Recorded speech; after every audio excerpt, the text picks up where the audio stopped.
Thanks everyone for attending this session, the South American session of the Global Swimways Webinar Marathon. It's great to be here, great to see you. And before we start, just quickly, this is definitely a unique event that you guys are attending, and I'm glad that you're here. My name is Luis Silva, and I will be moderating the session. I'm a freshwater fish scientist, Brazilian freshwater fish scientist for over 15 years, working with hydropower and the impact on freshwater fish in the country. And it will be great to share a bit of the knowledge here with you guys. And for a bit of housekeeping, when we start, all attendees, you can only see and listen to the presentations, but you're happy to ask questions in the Q&A icon that you have below on your screen. And you can also communicate on the chat. I would encourage everyone to ask questions as the presentations goes and avoid uploading all the questions at the end of the presentations, please. We will have Adela as our question and answers manager. And if in any case there is a very unlikely event that the Zoom get hacked, we have a backup Zoom link that you've got when you registered. So please just log in using that link after all. With that, I would like to introduce Arjen for his welcome presentation, and he will talk you through this initiative. Thank you, Arjen. Okay, yeah, thank you, Topis. Before I start, I think it's nice to have a little bit of an idea of the people who are now present. So I would like to do a little poll that we have made 3 questions. You can answer that yourself. You can click on the answers that you should see by now. And then after answering the 3, you can submit. First question is about, what do you like? Do you like specifically fish or rivers or nature or all of it?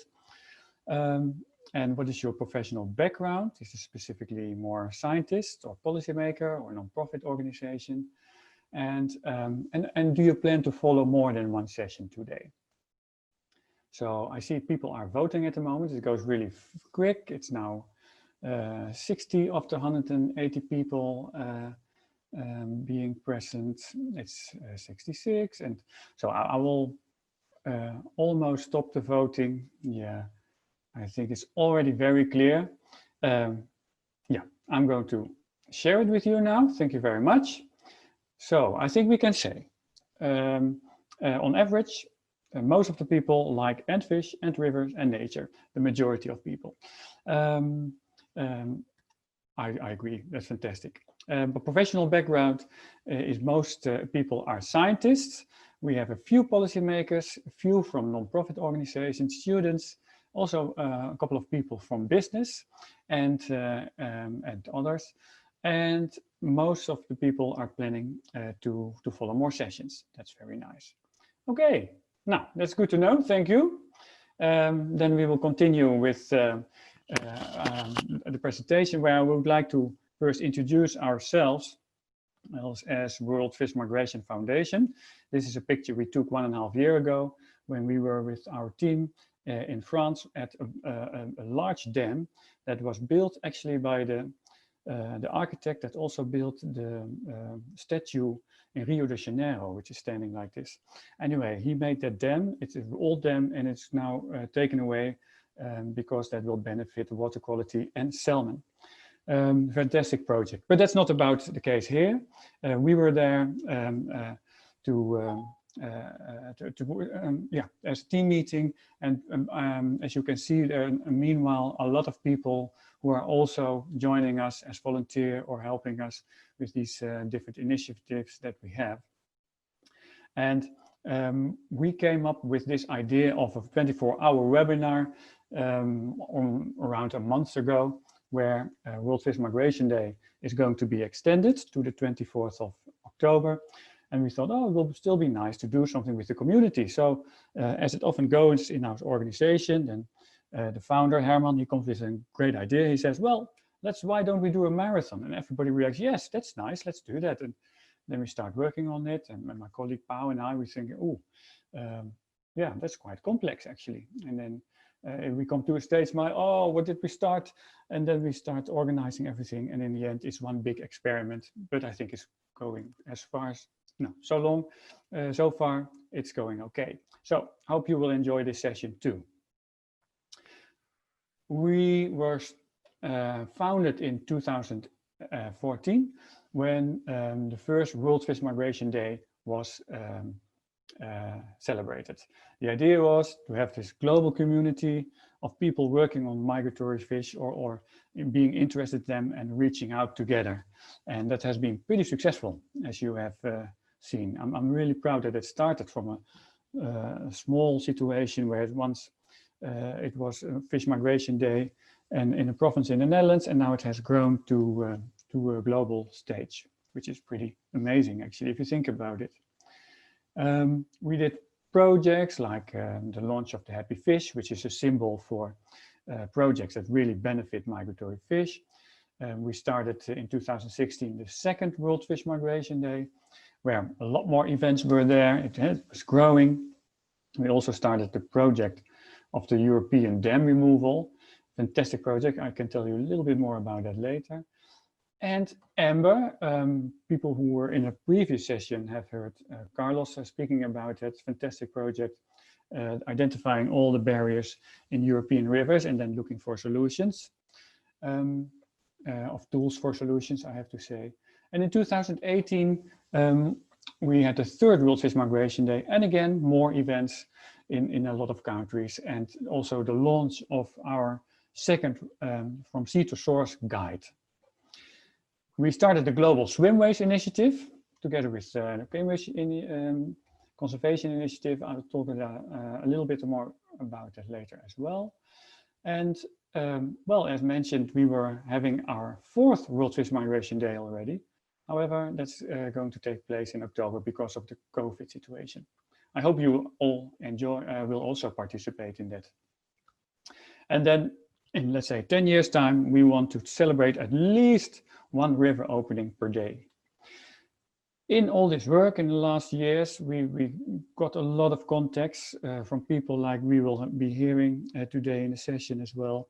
Contacts working worldwide on fish, rivers, and nature along rivers. And that is really inspiring. We have like 10,000 addresses. And we honestly believe that if we cooperate more, we can do great things together.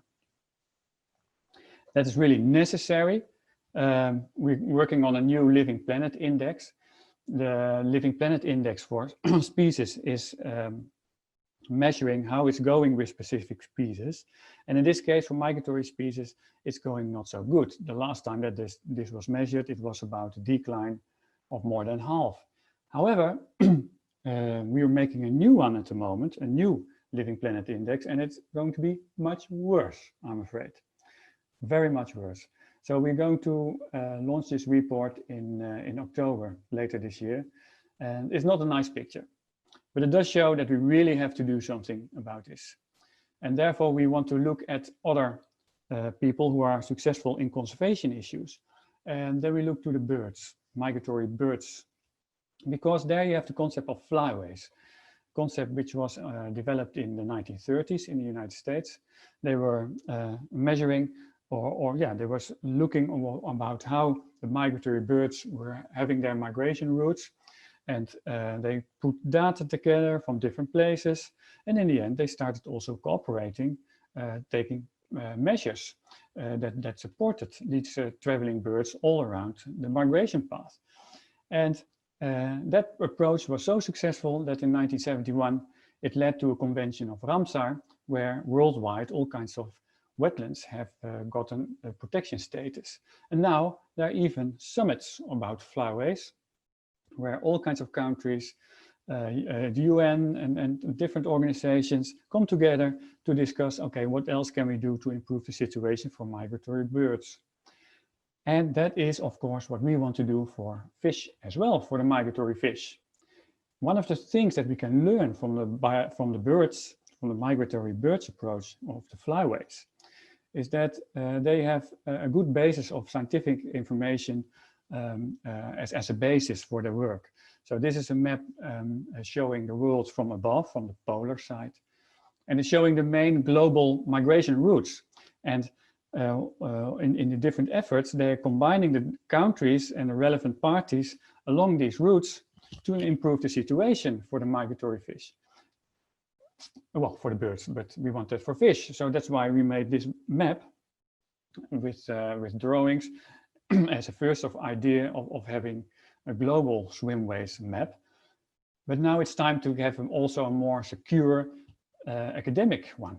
And therefore we cooperate together with IUCN and UN and the University of Cambridge to make a global swimways map. And meanwhile, luckily, fantastic, different parties are also joining us to make this map, and that's really necessary. Here's a snapshot, I should say, of the first picture that we make for the global swimways. It's based on those migration paths where most migratory fish are making use of, or the threatened ones are making use of. And it's not complete. We still need a lot more information. We need people from all over the world to help us with that.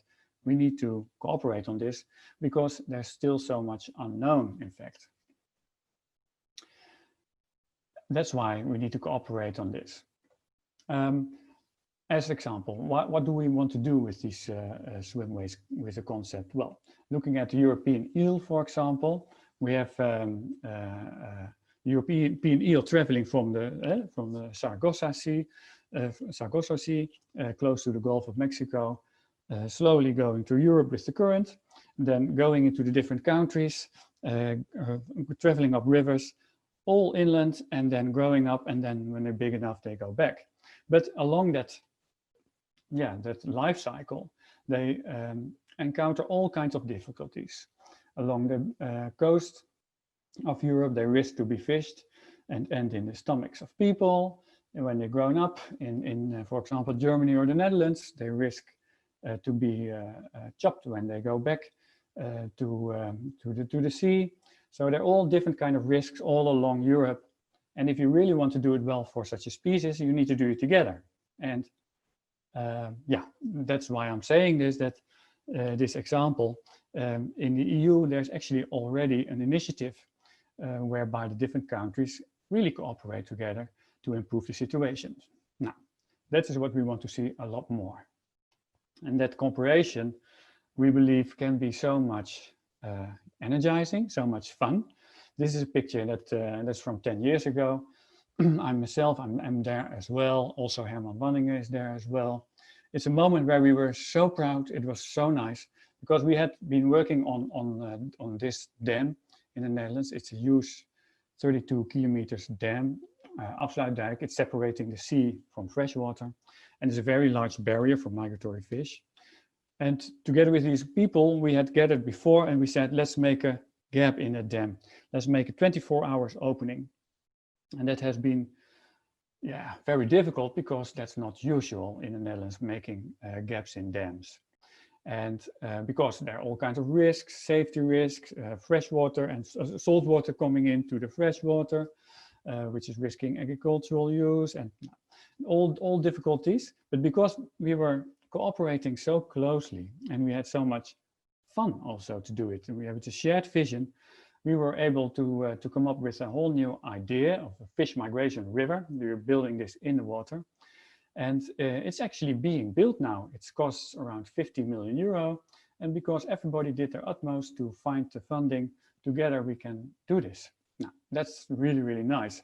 And that spirit we're also looking for when we cooperate in this project called Dam Removal Europe. We were inspired by dam removals taking place in the USA. Elba Dam, for example, many people in this subject know about that, fantastic. But meanwhile, we saw this morning also in Korea. It's taking place everywhere. And we think that if we inspire each other how to do it, and show how you can improve that, and convince together people who don't believe that it should take place, that we can scale it up and we can make this a bigger movement. And if I've been listening this morning, so I'm just talking about South Korea, where they're busy with dam removals at the moment. There are examples in Bhutan where they have great ways of involving fly fishermen to protect the Basir. We had examples of the Murray-Darling River in Australia, looking for new innovative approaches how to keep fish migration possibilities in very dry periods. We had a man from New Zealand, from the original tribes there, who's also involving the local population to protect the eels there as a cultural aspect. We had stories from angler Derek from India involving children with protecting migratory fish, and examples from Australia having such an integrated approach. We had South Africa example where landowners are trying to be, they try to involve landowners via drinking also bottles of wine. Well, I'm not sure about drinking, but he was showing the bottles, which I thought was quite a funny example. And we had the approach that Carlos was telling, trying to identify obsolete barriers all over Europe, which in fact could be taken away. All different inspiring stories that we can share to each other. And that is exactly why we have this webinar. We hope that via this webinar, we will inspire each other, look for possibilities, how we can improve the whole situation, making the world a better place for migratory fish, and in the end also for ourselves. So, thank you. And Topis, maybe I can hand it over to you again. Thank you very much, Arjen. Oh, Luis, sorry, yes. I said Topis, I mean Luis, of course.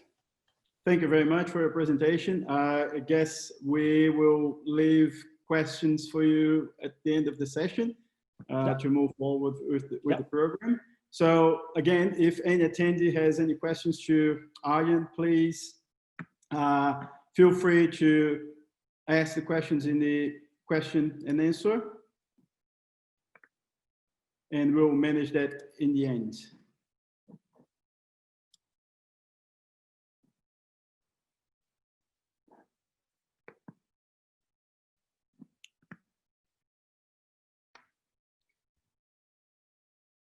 So, hi everyone again, and thanks for attending the global webinar. As I said, my name is Luis Silva, and I'm a former professor of the University of Federal University of São João del Rei in Brazil, and I'll be soon starting over in a new position at the Stocker Lab Institute of Environmental Engineering in Switzerland, which is quite exciting. And for this presentation, I selected 11, what I'm considering 11 mind-blowing facts about freshwater fish from South America to share with everyone. And I hope you enjoy these 11 facts that I'm proposing. So, first of all, the first fact that I consider extremely interesting and probably will make a lot of people here from all over the globe a bit jealous. South America has the highest diversity of freshwater fishes in the world. So from a previous work conducted in 2008, you can see that the new tropical region has at that stage had over 4,000 species distributed into 700 genus. And now globally we have over, as of 2020, globally we have over 35,000 valid species of fishes. And the new tropical region, counting freshwater species, has over 6,000 species, which is 20% of the global freshwater fish diversity. And for me, I would give a tug life for that happy fish there, because we are talking about this huge diversity, and that's an interesting fact, on only 0.003% of the available freshwater resources in the planet. So that's a lot of fish in the area. The second interesting fact is that we need to, in order to understand how fish diversity was shaped in the continent, we need to understand that modern river systems have been shaping fish diversity and evolved for over 15 million years ago. So I always like to take a step back in natural, kind of natural sciences to understand how it works. So firstly, South America has 3 major geological depressions, which direct the flow in water and sediment across the continent, as you can see here in this map. So the black or the dark areas there are representing marine incursions and excursions from the continent from 15 to 10 million years ago to modern time. And all these incursions and excursions shaped the diversity of fishes and shaped the diversity of rivers that we have in the continent at the moment. So what you see here in this figure is the new shape of all rivers, and you can see that over time, the Andes was pretty much a natural barrier along South America. So South America has 13 major river basins and basin complexes, as you can see in this figure here, with the Amazon basin being one of the largest one, and the La Plata or Paraná, Paraguay river basin as well, together with the Southern Cone. These are the 3 largest ones. And these river basins and basin complexes are distributed into 44 freshwater ecoregions, as you can see there. Luis, sorry to interrupt you. You have a little box on your screen. Oh, sorry. This is success. Okay, perfect. Sorry. Thank you. Thanks a lot. Sorry for that. So you will see shaping these environments, South America, you will find all these different aquatic habitats in South America. So you can go from the high altitude streams and rivers above 500 kilometers. You will see these rocky type of substrates and waterfalls, beautiful areas with lots of energy from flows. You also have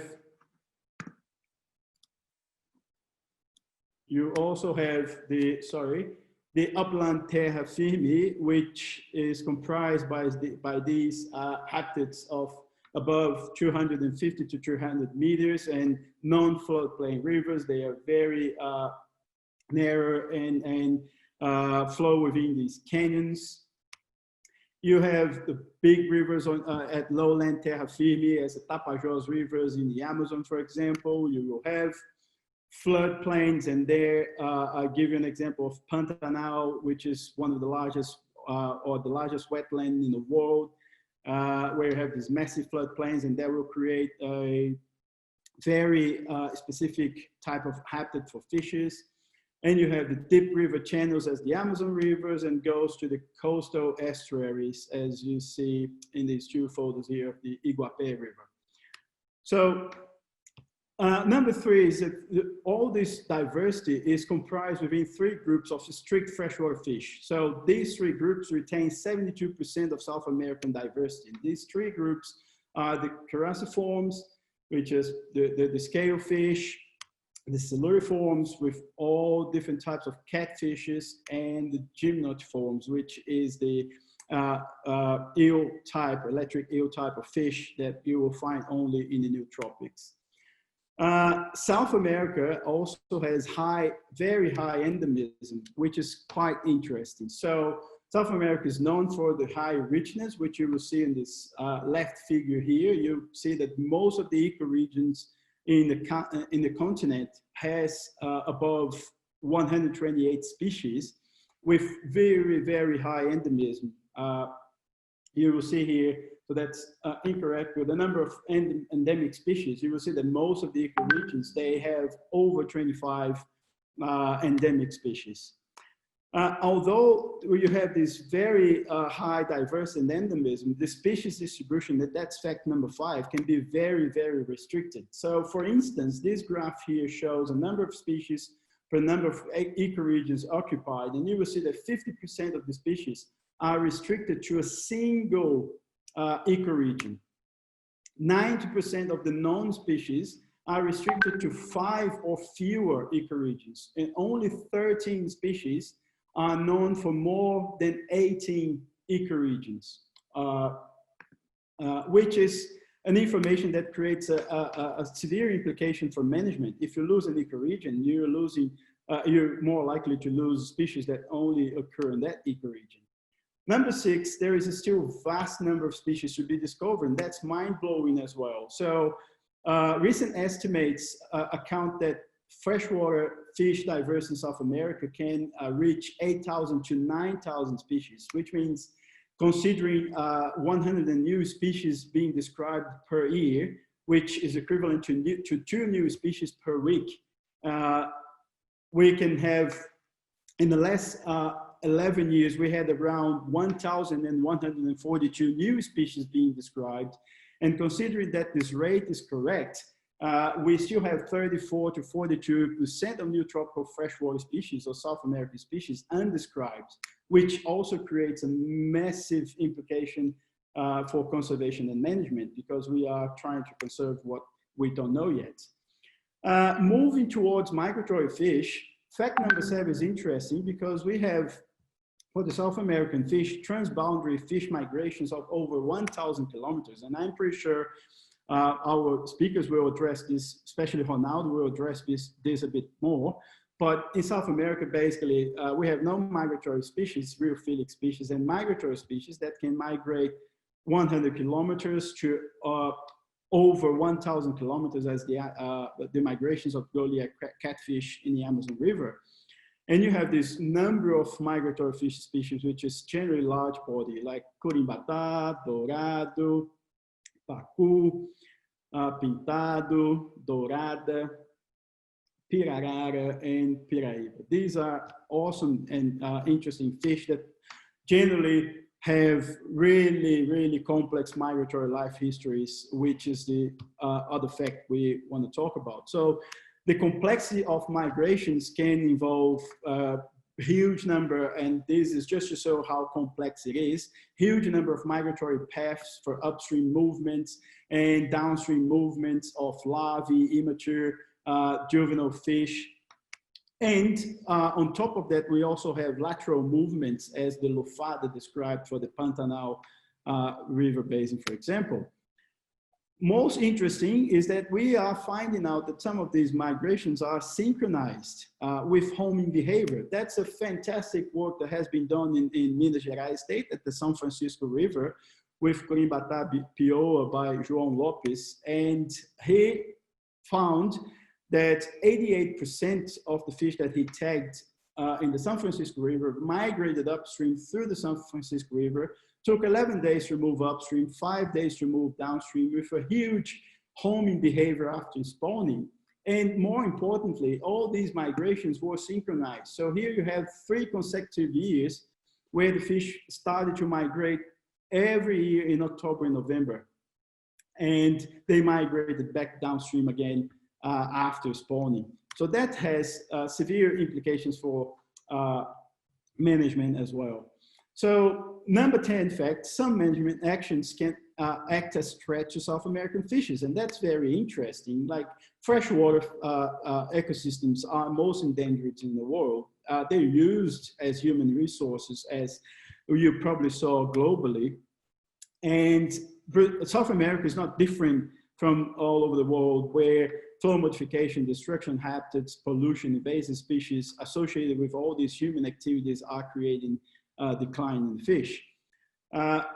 Interesting, we had a paper published by one colleague, Pellicis, in 2016, where he describes that the threats for South American fishes can be grouped into 3 different categories: harmful activities, harmful management, and harmful legislation. So it's mind-blowing to see that in South America, we are considering that fish passages depending on how they are operated, can act as a harmful management for fish. And finally, South America is not doing so bad in terms of threatened species. That's mind-blowing, as you would not expect. But looking at the conservation status of fish, Brazil has done recently a thorough evaluation of threatened status of all fish species. And although we had a jump from 154 from the previous evaluation to 312 species, that's circa 10% of all described species for the country.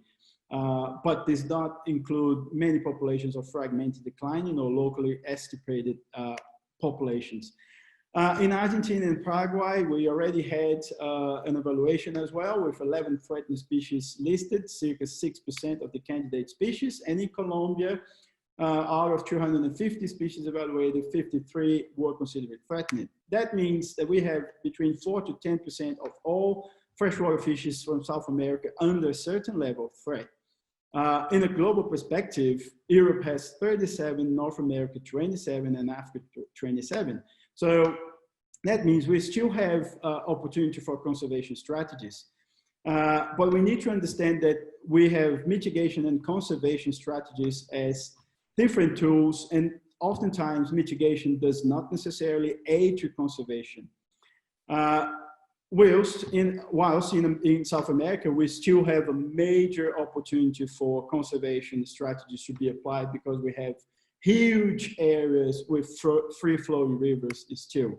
So I guess the final message is we need to keep loving our flows and keep pushing towards conservation strategies. And to finalize, I just want to highlight that we will have a lineup of speakers from all over South America. Luis Jimenez will talk from Colombia, Cristo and Bruno from Peru, Paul Van Dam from Bolivia, Ronaldo from the mouth of the Amazon, Claudio Baigun in the La Plata River, and Claudio Meyer from the Patagonia streams. So thank you very much, and I hope you enjoy the rest of the session. Thank you.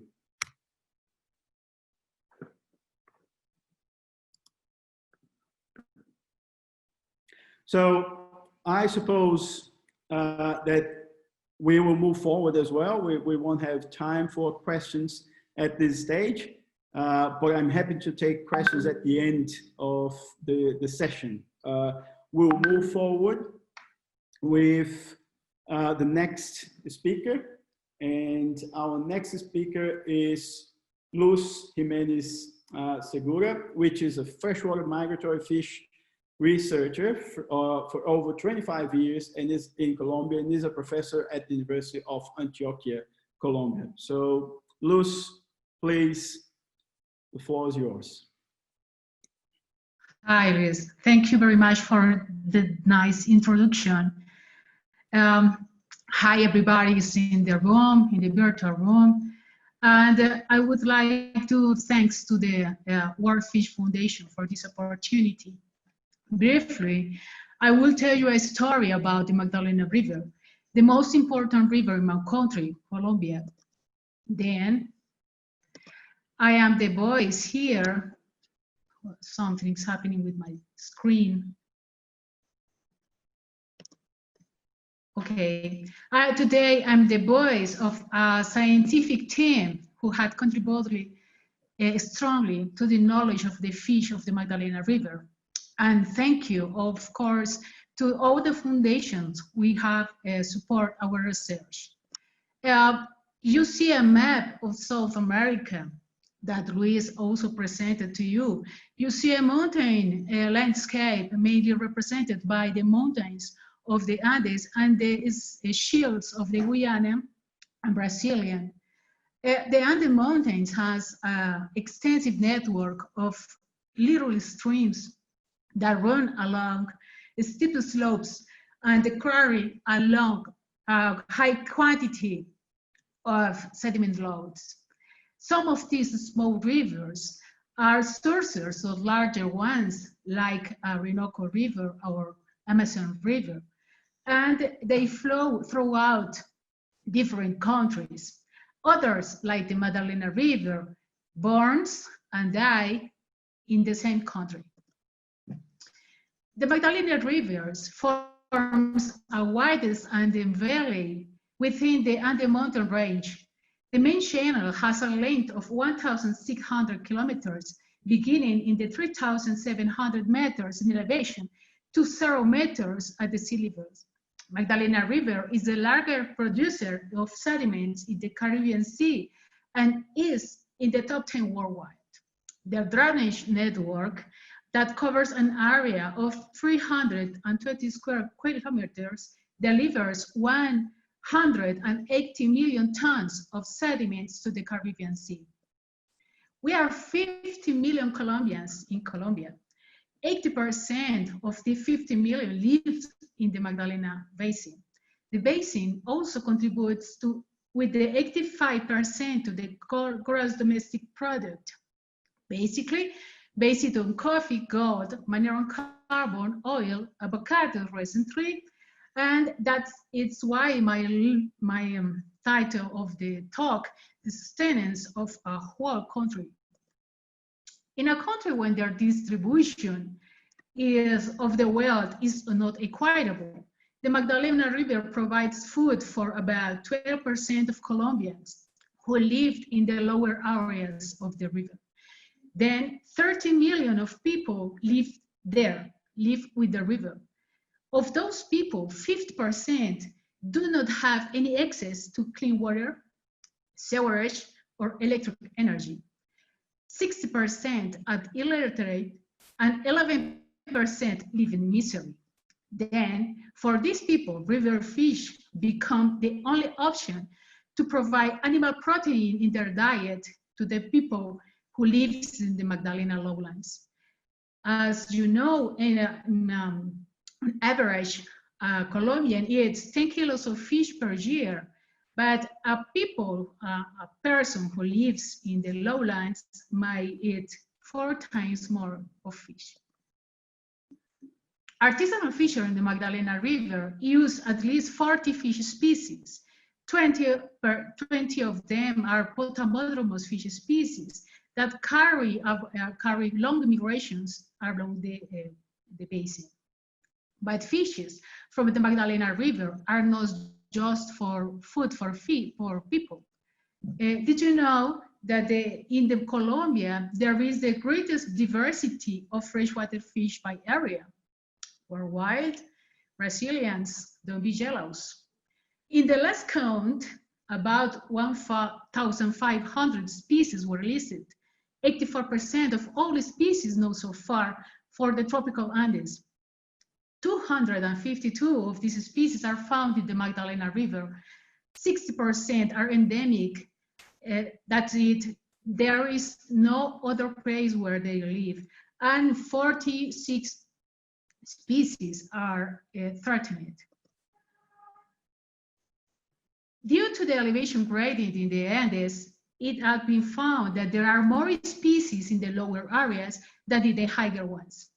We can find potamodromous fish up 1,000 meters elevation, but not all potamodromous fish go to that elevation.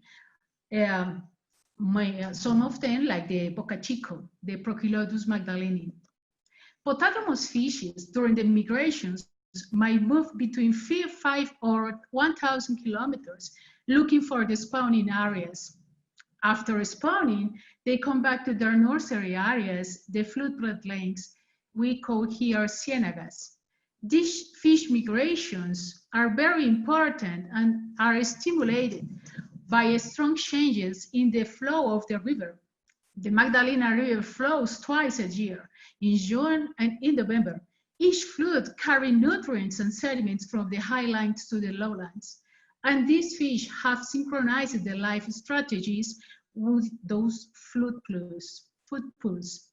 Migratory fishes use 3 ecosystems: the cienagas, where as a breeding areas, the main channel of the river to migrate upstream or downstream, and the tributaries to the main river to spawn.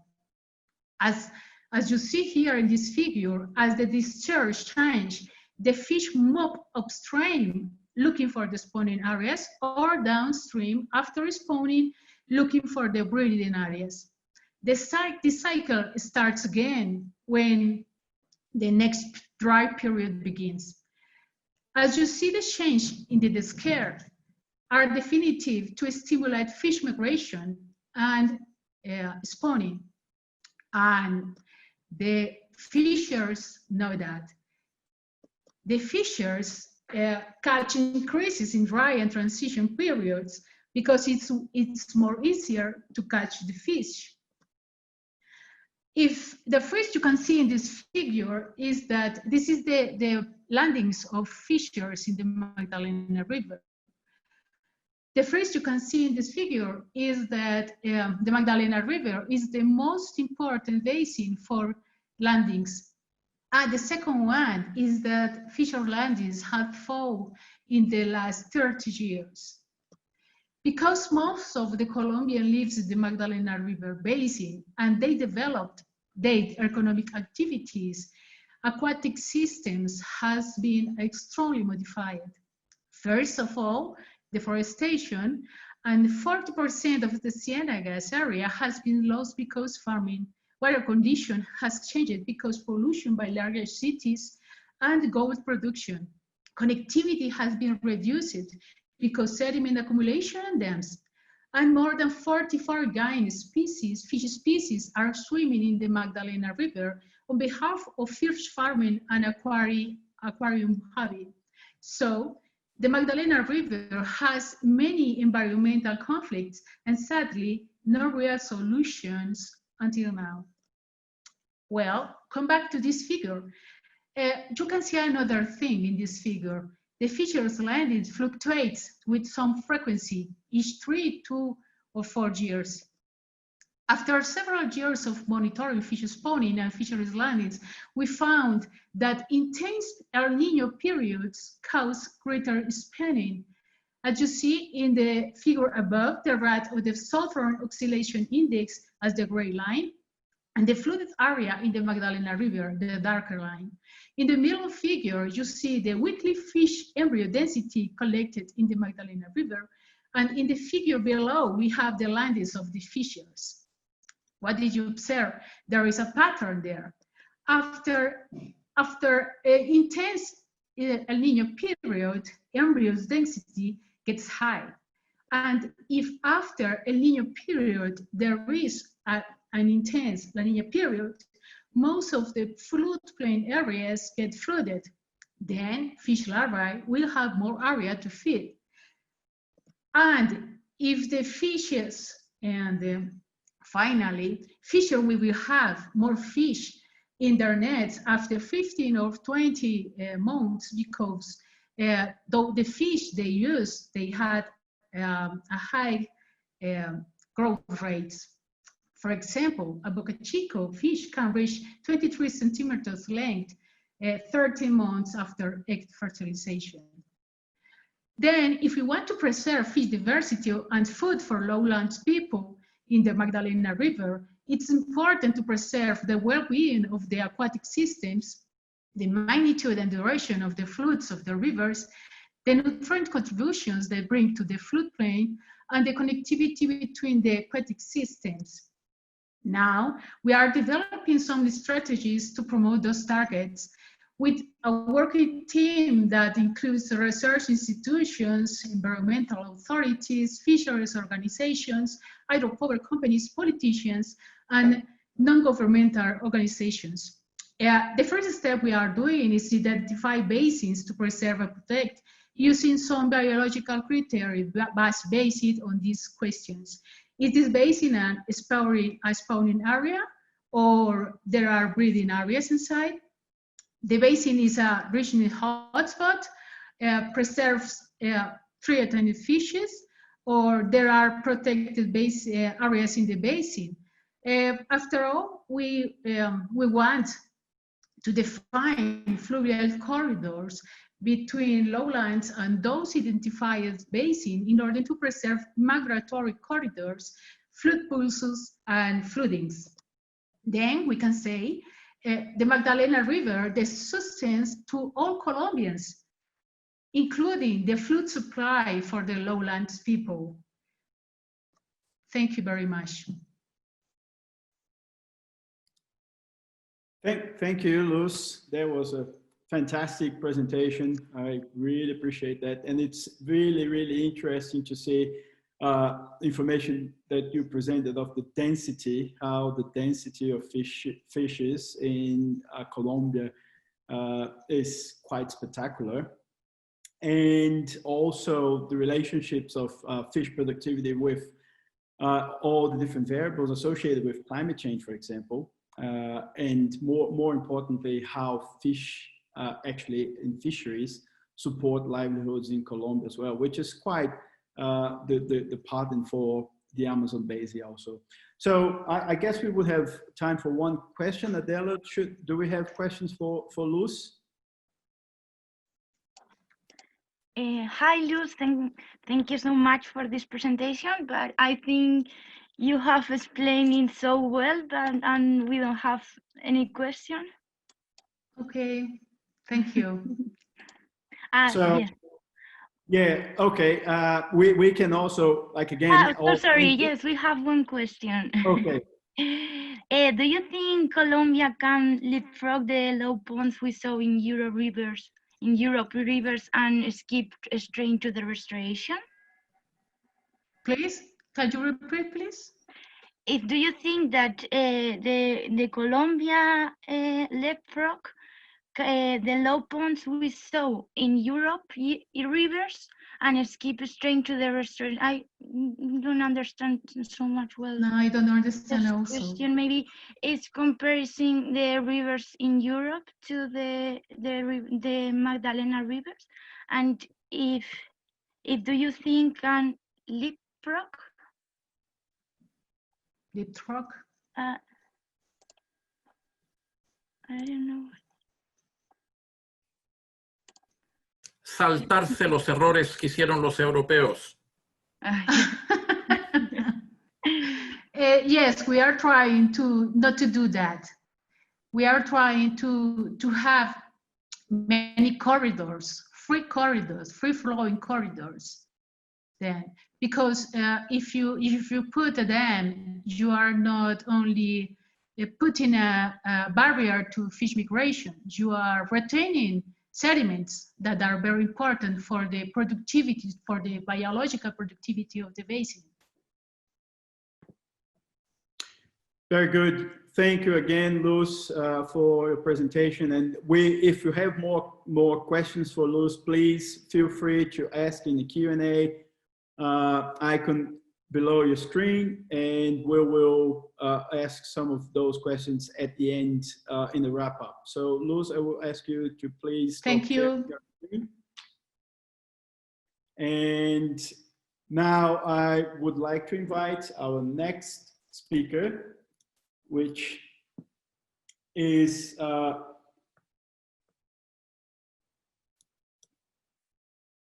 yes, thank you, Luz. Our next speaker will be Bruno and Cristel. And Bruno and Cristel, they are both part of the Conservamos por Naturaleza, an initiative of the Peruvian Society for Environmental Law. So Bruno, please, the floor is yours. Hi, everyone. For our videos to start, Pao has to let us share a video. But we can also start without video. Fine. Okay, so thank you first of all for this opportunity to speak. As Luis said, I'm Cristel, and here I'm with Bruno. We're both from the Peruvian Society for Environmental Law. And we're here to talk to you about the Marañón River here in Peru. I just wanted to say in advance that we're not biologists. Bruno's a lawyer, I'm a conservation specialist. So if you have any technical fish questions, we'll write them down and ask the experts. So here we go.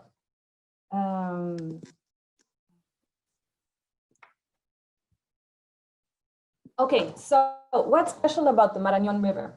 So I think Luis already did a really good explanation of how overall the river network in South America.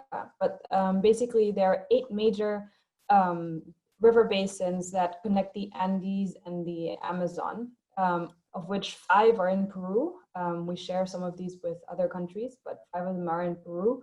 The Marañón is one of them. And the Marañón is here in this light blue area. This is a paper by Anderson. And the Marañón connects with the Ucayali and the Huallaga rivers and goes on to create the Amazon River, which is why the Marañón is so important. It's really important for the sedimentation processes in the entire Amazon basin.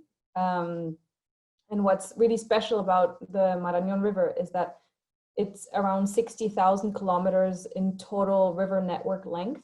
And right now it's still at around 93% of connectivity. So it's a very intact river at the moment. Here's some of the pictures for the fish specialists. This is a study done by Nathan Lujan 2 years ago in the Marañón River, sampling some of the 700 known species in the river. But as Luis said, there's probably around 30% more that we don't even know about. See, these are some of the migratory fish that we have in this river that depend obviously on the river remaining intact and connected, and are also really important species for the communities that live along the river and depend on fish as a really big part of their daily protein intake. Here are some of the pictures of people in the lower part of the Marañón and their fish consumption and fishing. They fish with a whole bunch of different methods and a very large diversity of different species. Okay, so the Marañón there's a really long journey before reaching the Amazon. So it starts in the Andes in the mountains, and then a very large part of the river is actually in a canyon going through dry forests, and then towards the end, when it reaches the Ucayali and Huallaga rivers to become the Amazon, it meets the lowland rainforest ecosystems that we are all familiar with. But a very large section is this one in the middle picture. These kind of dry forests and a very kind of steep canyon.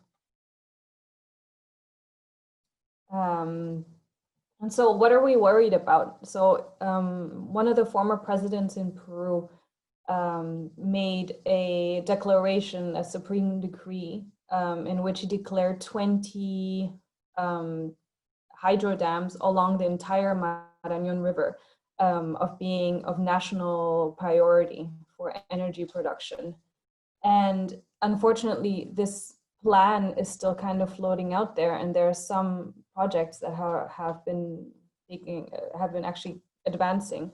So here on all the red dots are the ones that you can see the different dams that have been planned. Only one has actually been constructed. The other ones are all just in as potential, and a few concessions have actually been granted. So the ones that we're most worried about, because they're the most advanced projects, they still haven't actually started construction, but they're the most advanced in terms of the contracts and the different studies that have been done, are in the middle section of the river, in that dry forest area that I showed you earlier, and they're called the Veracruz and Charin II dams. So both of these are large dams.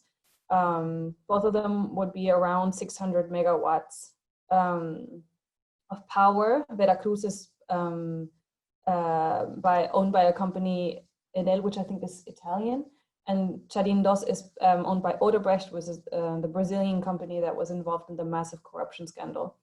The Veracruz dam would create a 72 square kilometer reservoir and would be involved creating a dam of around 160 meters height. And the Charin II would create nearly 150 square kilometer reservoir, and also be 160 meters in height. So these are quite large dams, and they would flood this entire area. They're consecutive, so they would basically create 2 adjoining reservoirs in this middle portion of the river. And on the map, you can see all the different towns that would be flooded and affected by these dams. So as I said, these two dams are in what we call the Great Canyon of the Marañón. So in this ecosystem that you can see here in these pictures. So that's where we're focusing most of our work. And now I'll leave it to Bruno to talk to you about our efforts and the importance of fighting these dams. Yeah, the first thing I wanted to say is that there's not many Peruvians that know about the Marañón Canyon. Like even for me, that I've been traveling across Peru throughout most of my life. Like the first time that somebody told me about this amazing canyon, it was the first time that I learned about it. And it has been one of the places that has been less studied. Even with those few studies that have been done, something that I wanted to tell you about the ecosystems is what is the dominant ecosystem along the canyon is the Marañón dry forests. These are highly recognized because they have very high endemism rates in terms of plants, in terms of amphibians, birds, mammals, and they have been, as I said, understudied, and they're also underrepresented in the protected area system.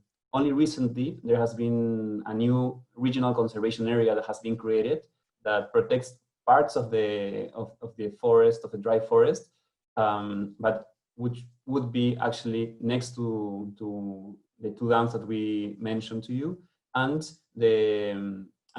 even the proposals to protect this area were reduced and limited by the fact that there were these concessions to create the hydro dams. This is also a place that offers unique opportunities for tourism. Most of the tourism in Peru is focused on Cusco, and because of Machu Picchu, and everyone wants to go to Machu Picchu and go to Cusco. But this is the area that is being promoted by the government because it's the access to one of the most important places in Peru called the Chachapoyas area or region, where all the Chachapoyas culture exists.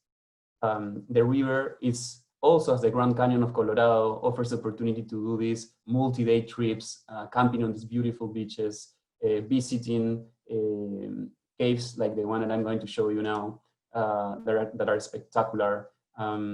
So the problem right now is that the Ministry for Tourism is not being involved in the decision-making processes, and the same is happening with the Ministry for Culture. There are a number of cave paintings, there are a number of petroglyphs and archaeological sites along this area that would be flooded, and they have not even been studied. Some of these areas, the first time that an archaeologist have started to make an inventory of these places were when we have taken them during the last years. In terms of the social conflicts that it would create and is creating, over 1,000 people would be displaced, people that have shown their resistance and their opposition to the dams, like the communities of Tupén Grande and Mendán that would be flooded and displaced by the Chadín project. And in the case of the Veracruz project, there's less people that would be displaced, but the main problem is that there's a large number of coffee growers that are quite uncertain of what would be the effect of the changes in the climate for the coffee crops. Going back to fish, most of the Awajún people that live under in the downstream of the Grand Canyon of the Marañón depend on the fish migrating through the river as their source of protein. So they're particularly concerned about what would be the effect on their health and their nutrition. There's also another problem with the Marañón, with the dams, is that it's going to change the sediment flows, as most of the other presenters have said, and how this could affect the agricultural lands and riparian ecosystems downstream. In terms of the emissions, there's also, they have been calculated that it will create over 100,000 tons of CO2 only in case for Veracruz in the next 30 years. So this is just like some of the expected negative impacts that have been highlighted, and the current status is that, different to what happened 10 years ago when Peru was on a moment of economic growth, right now the economy is not growing so much.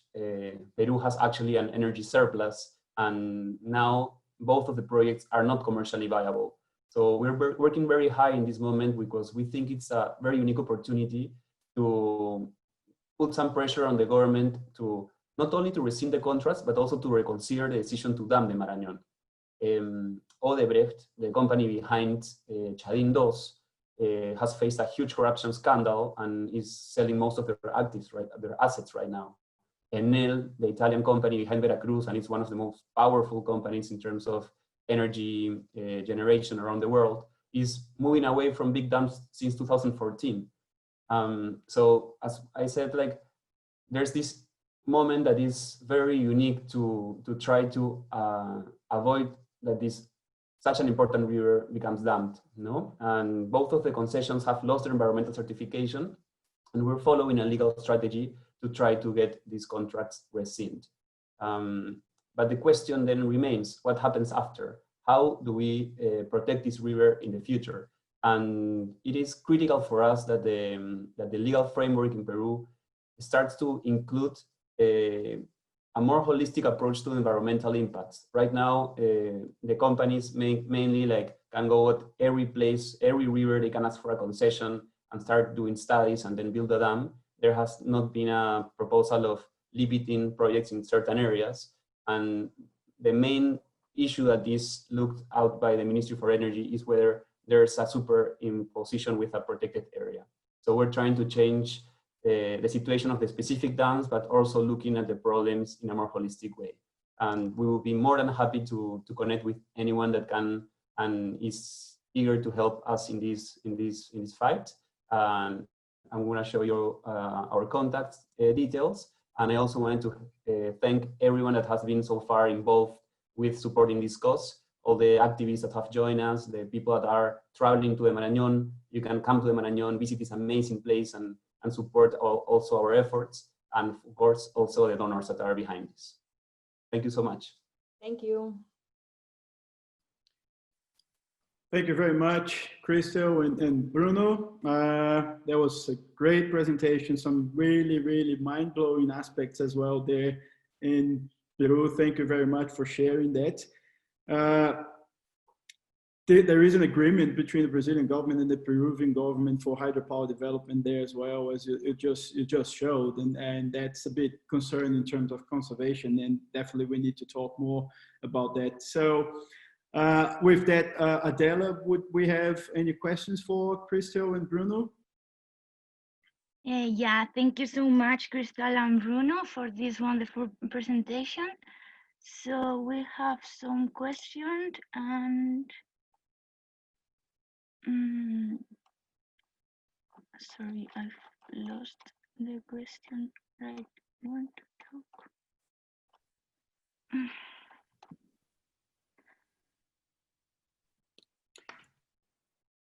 I can ask it for you if you don't find it.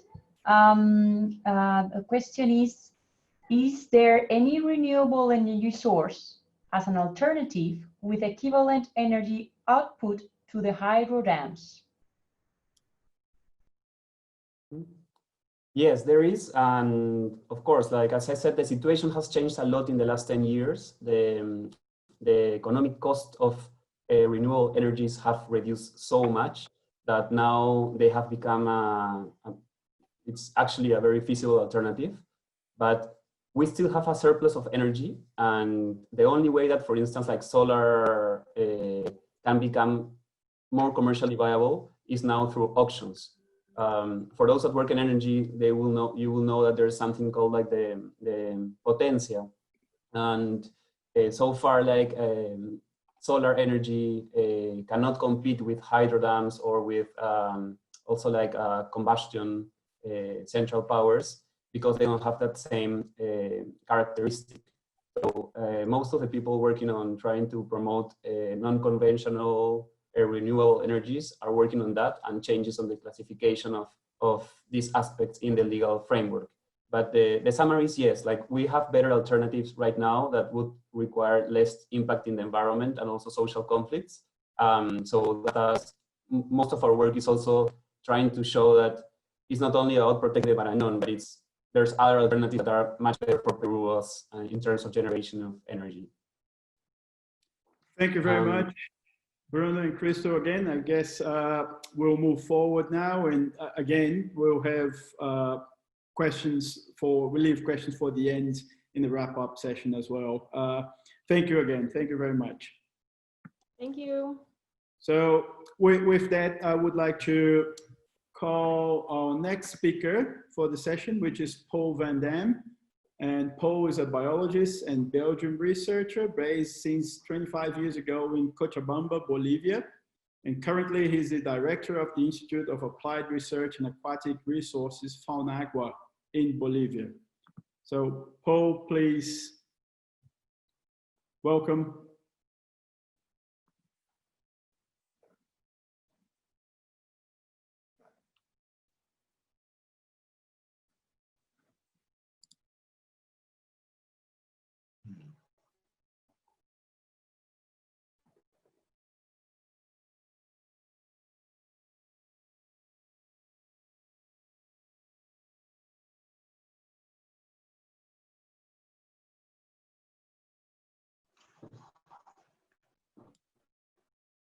Hi, Paul. I think your microphone is muted.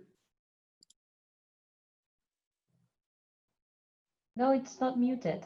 Can you? Yeah, I had a small problem. Can you see my presentation? Yes, could you please put in presentation mode? Okay, yeah, fine. Can you see everything? Okay. Hi. Paul, sorry. Good morning. Can you hear me? Paul, I will stop your video and let's see if your audio gets better, okay? Yeah. Can you hear me now? Yes, clear. Okay, let's start. My internet connection might be a bit weak. Good morning, good afternoon. Thank you very much for this invitation. During my short talk, I will inform you about migratory fish in the upper Bolivian Amazon. In this first slide, I show some migratory fish species.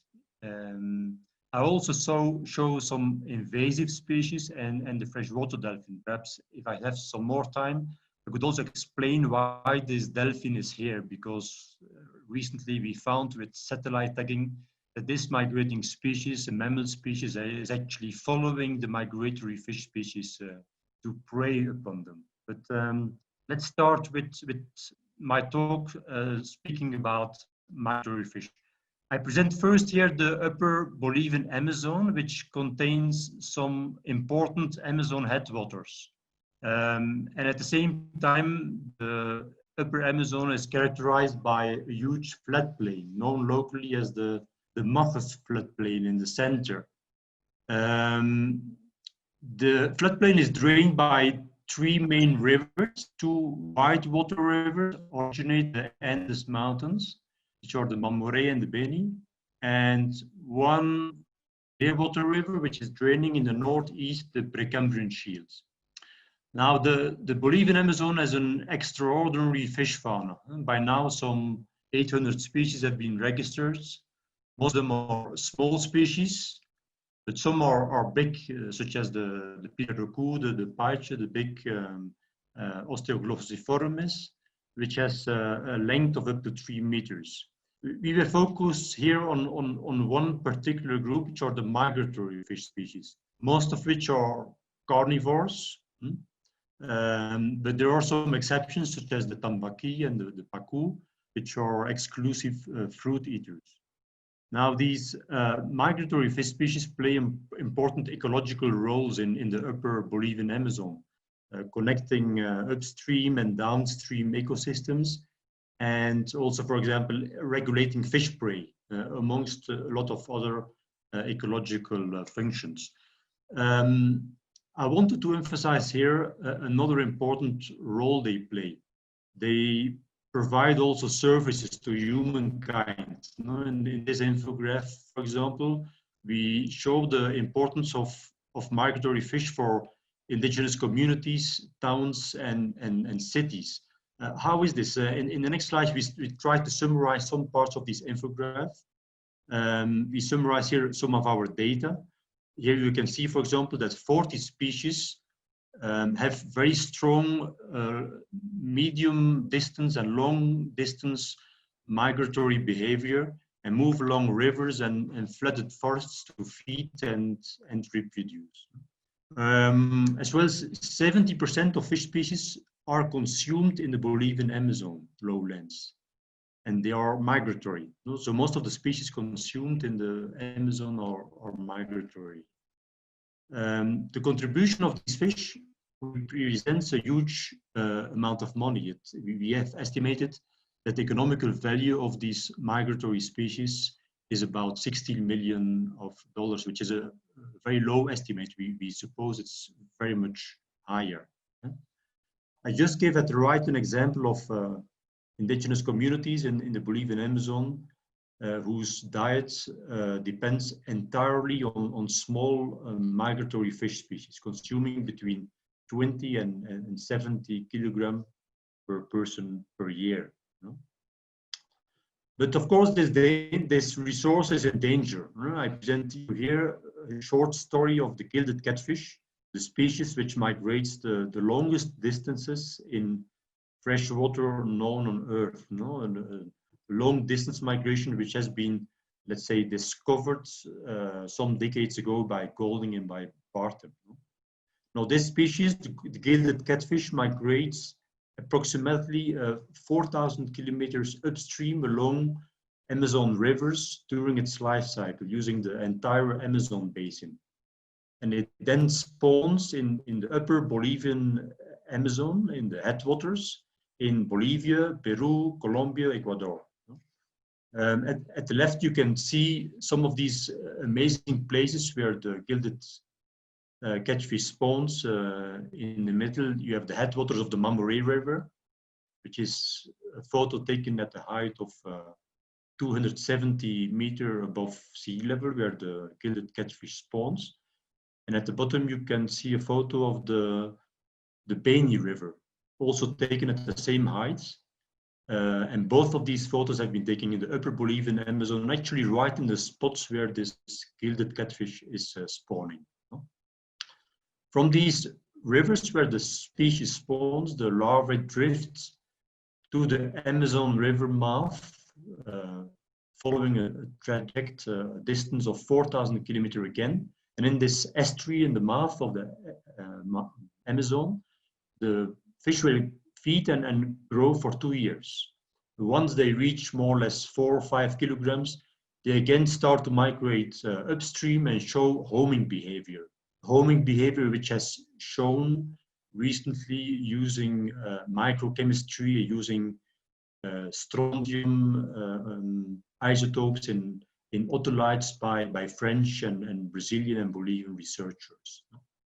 Now, if you calculate the distance which one individual actually is passing along these rivers, we can sum this up to 8,000 kilometers. Going and back, one individual along its life cycle travels more than 8,000 kilometers, more than any other fish species in the world, more than any salmon or other migratory species in the world.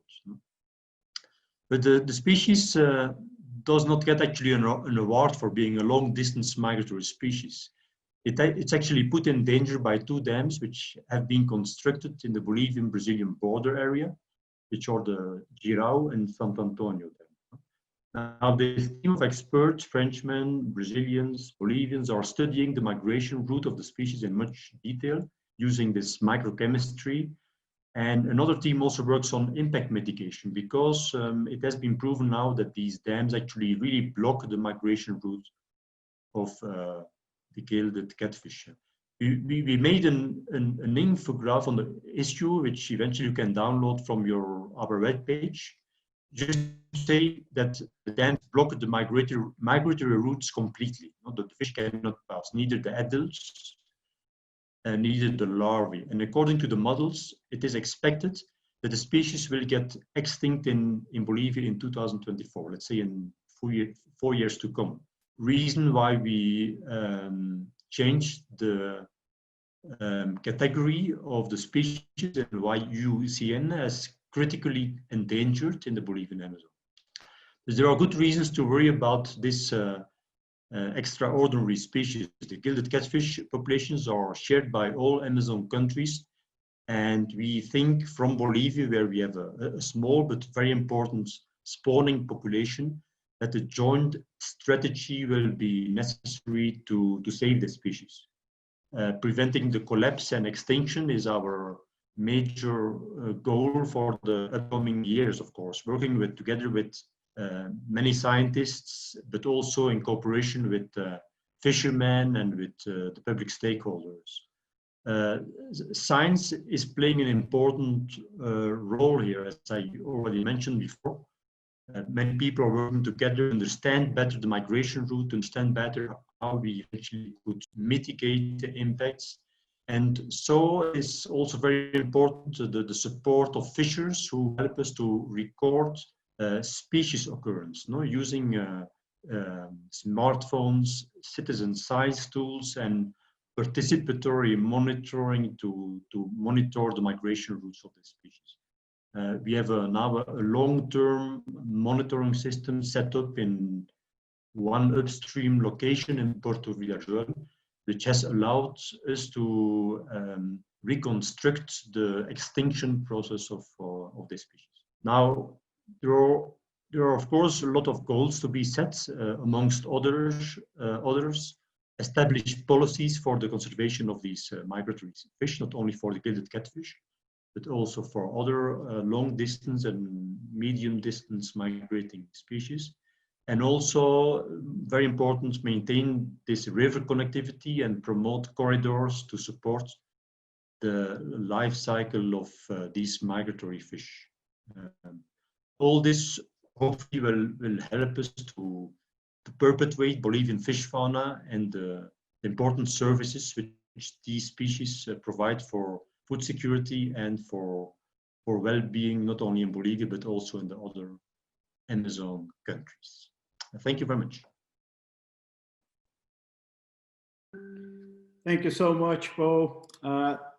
Again, brilliant presentation, very insightful, and it's really, really interesting to see those transboundary impacts already occurring on dorada populations there in Bolivia. We'll move forward here and check with Adela. We will have time for one question for Paul. Do we have questions for him, Adela? No, we don't have any question for Paul. So maybe at the end? Yes, so if we don't have any questions at this stage, I will move forward. Paul, thank you very much again. And please stay with us and we will provide time for questions as well in the wrap up of the session.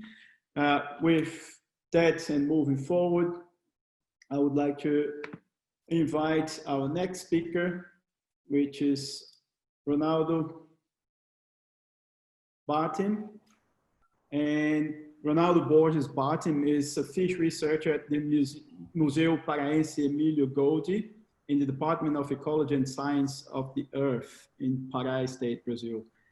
So, Ronaldo, with that, please welcome. One moment, please. Okay. One moment, please. Okay. Yes.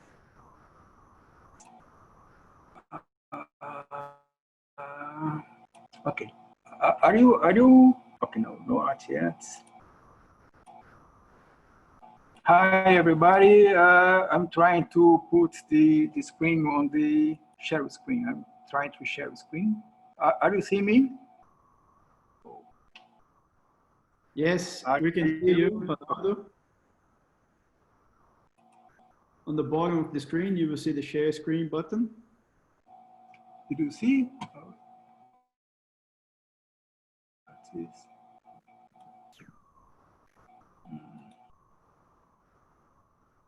Yes, there we go.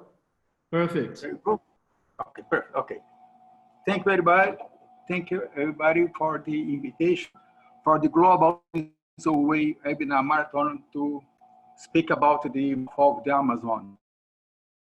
The important thing about the mouth of the Amazon is this is the beginning of the upstream migration of freshwater fish in Amazon. This region has a special importance for the migration of freshwater fishing in the Amazon. And the relevance of this talk is due to the little knowledge about these environments. Let me see.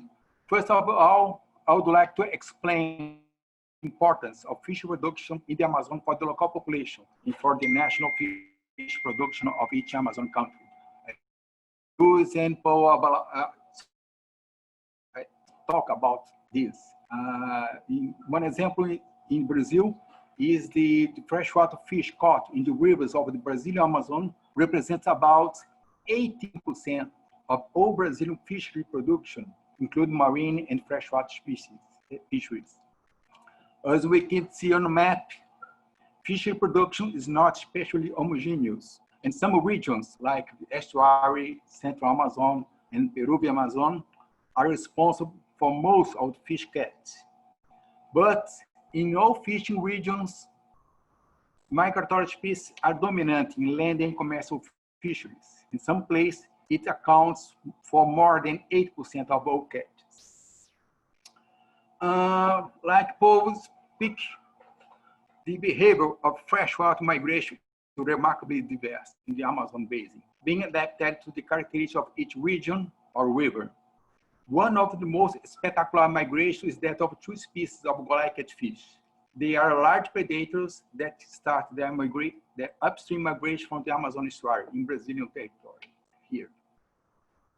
We start with the migration of breakfast marruços, which is called dourada in Portuguese and dourado in Spanish, different of dorado that Chris talked about. Both of these species use the estuary as a nursery area, and some place in the western Amazon as spawning area. The migration distance of dorada are the longest straight freshwater fish migration in the world. More than 5,000 kilometers separated the spawning area from the nursery area. From this area. Dorada, the upriver migration of dorada starts in the estuary, which is dominated by immature fish. Young fish leave the estuary and never come back. Dorado grow during upstream migration. You can see on photo of small dorado of the lowland Amazon and the big dorada in the upper part of the Amazon. The predominance of immature fish decreased from the east to the west. When the dorado reach the Andes headwater in the territory of Bolivia, Peru, Ecuador, and Colombia, they are sexually mature with fully developed gonads in red spawn stage. After the spawning, the eggs and larvae realize the downriver drift migration in the river channel until to reach the estuary. The other species is the black Persoma variant. Their migration is also amazing. And in Brazil, it is called Mutaba, in Peru, Manitoa, in Colombia, Pirabuton. As I said, the estuary is a nursery area, but the spawning area is not that far. We estimate the distance from the spawning area to be at least 3,000 kilometers upstream. Unlike the previous species, this catfish does not completely leave the estuary. It migrates upstream during low Amazon River discharge to feed and spawn, and return to the estuary when the discharge of the Amazon River is high. Likewise, after spawning, larvae realize downwind drift migration river channel to the estuary. However, the migration of these two species of goliath fish is very unusual, even for the other species in the Amazon. The other species initiated the migration about 400 kilometers from the estuary, and the goliath began in the estuary. This is exceptional behavior of fish migration in the Amazon. Other large-scale migrations that cross the mouth of the major rivers in the world are made by anadromous species. However, there are no known species that make large-scale anadromous migration in the Amazon basin. The bull shark, that one, Cacainuleucus, and the large toothed sawfish, Prichis, have been captured more than 4,200 kilometers up the Amazon River. However, these movements are considered opportunistic and not a regular migration. Well, what is the mouth of the Amazon River? What are the main characteristics of the environment formed at the mouth of the Amazon River? The mouth of the Amazon River is very large, about 340 kilometers, measuring approximately, and the mouth receives the largest river flow in the world and third discharge of river sediments in the world. The river discharge in the Amazon is so great that seawater never, you can see here, never enters the mouth of the river. Usually, discharge is defined as the tidal mouth of the large river, where the freshwater and saltwater meets. As the freshwater and saltwater mixing zone occurs outside of the Amazon estuary does not fit the class definition of an estuary. Hydrologists have a broader concept of the estuary because they use the hydrodynamic process caused by the tides to define the upper limits of the estuary. The tidal influence in this map is observed in the zones A and B, more than 1,000 kilometers from upstream of the sea. In these sections, the reversal of the current direction occurs only in zone A, that part of the map. And the zone B, the current is unidirectional. In zone C, you don't have tide. Well, the flood pulse is the most important seasonal effect that controls freshwater migration in the Amazon basin and also, like Luz talked, in the Magdalena River also. Generally, the pulse is unimodal with a peak of high discharge and another of low discharge. This pulse is important event for primary and secondary production in lowland areas, like this picture here, giving food and shelter for the migratory species. But in the coast, the flood pulse is also important event at the mouth of the Amazon. It is responsible for the expansion and retraction of the freshwater habitats in the estuary for hundreds of kilometers.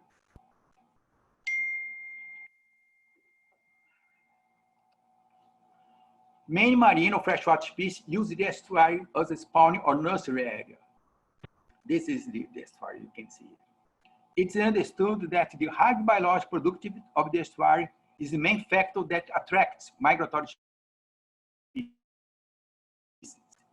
The process of mixing fresh water is complex and dynamic and determines the high productivity of phytoplankton.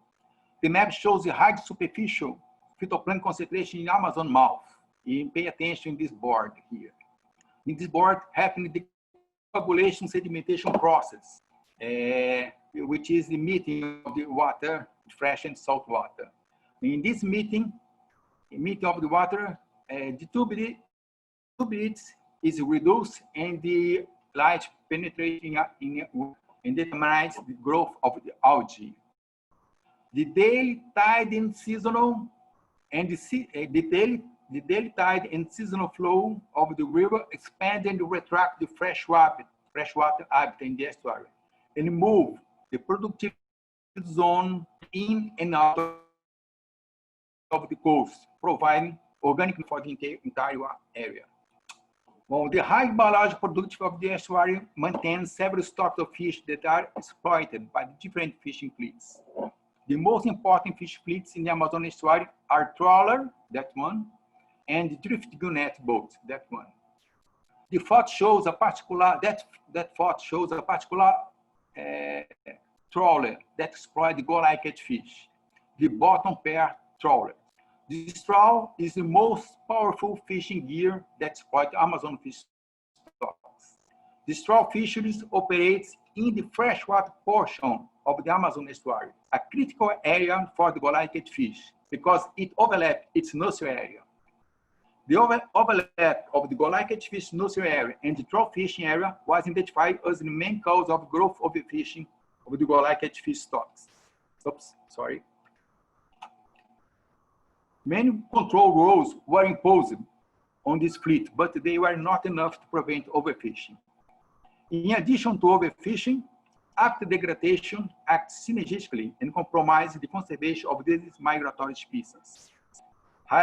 Like Paul said, hydroelectric and mining activities on stretches upstream of the Amazon River affect the connectivity of migration, water quality, and the fluid flows, producing a negative impact on migratory fish population. Conservation and management of migratory species need a large-scale planning in countries and major Amazon regions. Well, thank you to listen to me. I'm open to the topic, the questions. Thank you. Thank you very much, Ronaldo. That was a fantastic presentation as well. And for me, it's always mind-blowing to listen and understand a bit more about the system in the Amazon mouth. It's such a huge system, such a unique system. And I'm pretty sure everyone across the globe, it's also, also gets very, very interested in seeing all these dynamics. The sediment transport dynamics there in the mouth of the Amazon is immense associated with the flow. So very good, great presentation. Do we have any questions for Ronaldo, Adela? Yes, thank you so much, Ronaldo. So the first question is, do you know if the dorada follows the upstream migration of other small fishes? Like tricho, I don't know, sorry, I don't know how to say. Or it's like they follow other small fishes or just to feed of them? Well, dorada is the big predators of the river of the Amazon, the river channel of the Amazon. It follows the other schools of fish to start to food,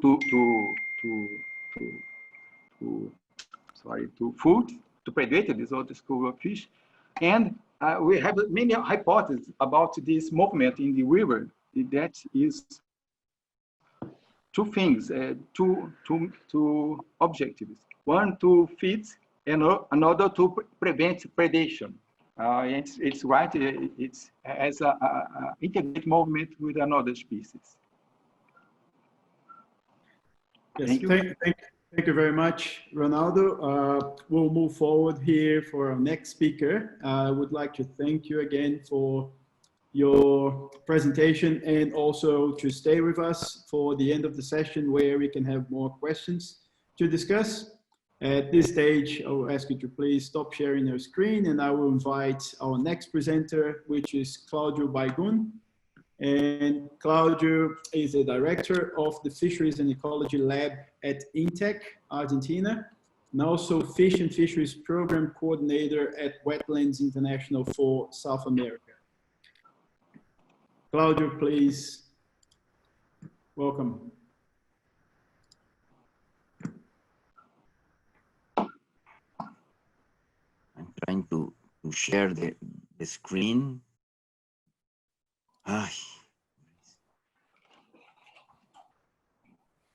Share the screen. You can see the screen? Not yet. Not yet? Wow. It's a big problem.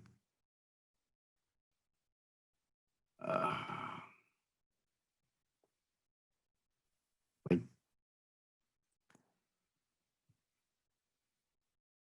Okay.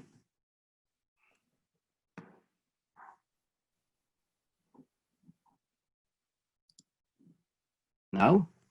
Yes, there we go. It's starting. Yes, now we can see. Starting presentation mode and you'll be good to go. Okay. Well, thank you, Luis. Good afternoon to everybody. Saludos a los amigos que tengo por varios países. Well, in my presentation, I will give some comments. First ideas about this Blue Corridor program, which has a very, I will say, it's a marketing name because in fact we don't have a blue corridor in our Paraná-Paraguay system. And this is a program that is a very ambitious program. It's supposed to last 10 years. And the idea of this program that is paid by DOB is the founder, and is developed by people from Wetlands International, and I myself also coming from a university.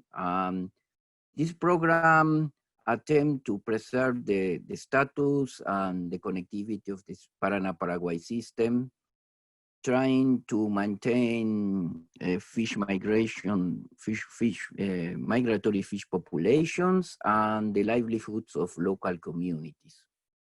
And the program has, of course, other objectives, but I will focus on the artisanal fisheries part and the fish resource conservation, okay? Well, the first thing I need to show you is where the... Just quickly, can you please put your presentation on presentation mode?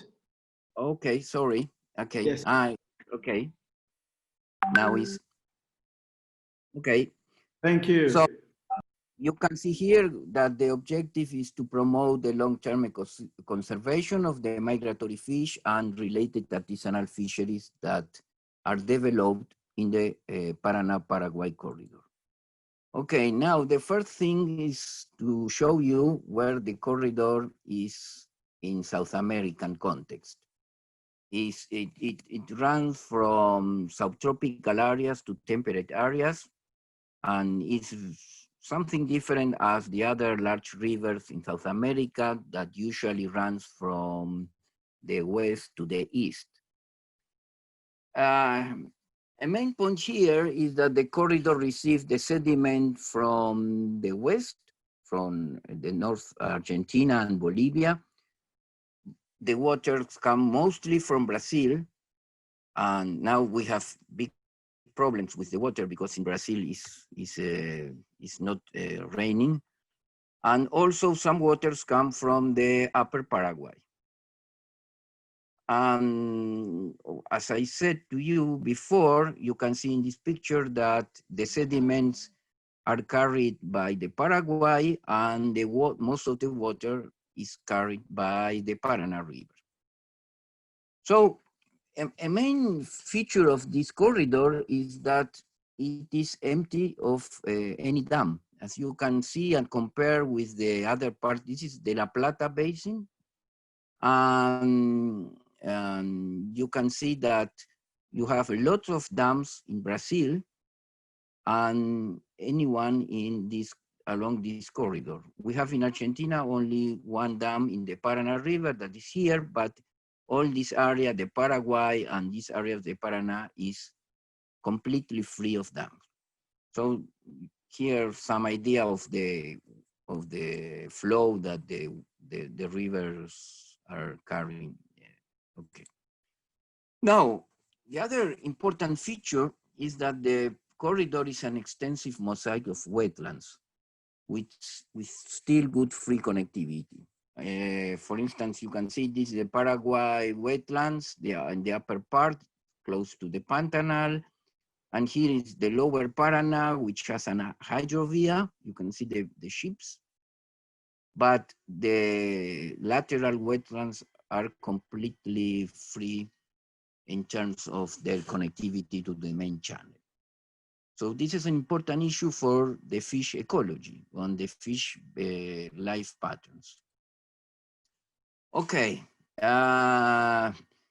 in a past paper, we proposed that the corridor will be considered as reference systems because it's still free-flowing system, lacking dams, and it's probably the only system in the world having this length that is free of dams. So the main fisheries support large migratory species and well adapted to cope with hydrological variability in this context, the fish species are not very different as we know for the Amazon, the Marathon, and other neotropical large rivers. The corridor has between 400 and 600 species. Migratory species probably comprise 25%, with few endemic species, and there are important artisanal and recreational fisheries. So the challenge is really very big, because we need to deal with not only artisanal fisheries, but also recreational and sport fisheries. Of course, as other neotropical species, the species of the corridor exhibit long migratory movements, and these movements that are not only for spawning or for reproduction, but also they migrate due to other circumstances like thermal migrations, and there are also feeding migrations in both signs, so in both directions. And we really still do not understand very well what's happened with the fish that migrate along the Paraguay River. So these are the main species that are probably similar or close to other species in the other large basins. I will not say nothing more about this. Coming to the fisheries, well, there are very important recreational and sport fisheries along the corridor. This is a main feature of the Paraná and Paraguay, particularly the Paraná, where the recreational fisheries is even more important than the artisanal fisheries in terms of the people that participate. So these are some of the, as you can see, we have still in the basin large size migratory species. This was pictures of the old days. Now it's catch and release, but probably in Paraguay, this is still valid, this problem. And artisanal fisheries play, as in other rivers, a critical socioeconomic role, and include mostly poor people, yes, that live in the river. And of course, even we don't have dams in the Paraguay corridor, there are several anthropic threats that livestock, pollution, planet dams. There are several planet dams in for the basin, mining, agriculture, and in the lower Paraná area, levees and dikes. So, what we can say about this ambitious program? Well, first is that the Paraná-Paraguay corridor is really an exceptional system. It's not very common to find this type of rivers without any dams or other structures that block the migratory movement of the species. That migratory species have complex life systems, like life cycles, that even can be different for different basins, and that will be need to take into account for population conservation and transboundary management. Because I forgot to say that the Paraguay-Paraná corridor is shared by Bolivia, Argentina, Brazil, and so it's not an easy task to perform a sustainable management. Another point is that fisheries, we claim that fisheries cannot be considered as commodities, but instead as ecosystem services. And I say this because in the lower Paraná, We have a species that is Prochilodus that is has a well-developed fishery for exportation. So this creates a lot of problems, and the species is considered as like a commodity. So this is something that should be changed and not adopted in other countries. The conservation of migratory species will assure maintaining sustainable fisheries and people livelihood. So people depend very strongly from these species. They do not catch other species, or the other species has a very low value in the market. So they really need to catch these migratory species. And well, what we see now is that because you saw the size of the fishes, and because we have some ideas, some values based on catch per unit effort, that the species, that the fisheries and the species are still in a very well in an acceptable health. So we need to preserve this. This is a very different situation as in Brazil, for instance. But we need to take into account that we have increasing threats based on land and water use, particularly agriculture and deforestation, and we need to start protecting the species for overfishing.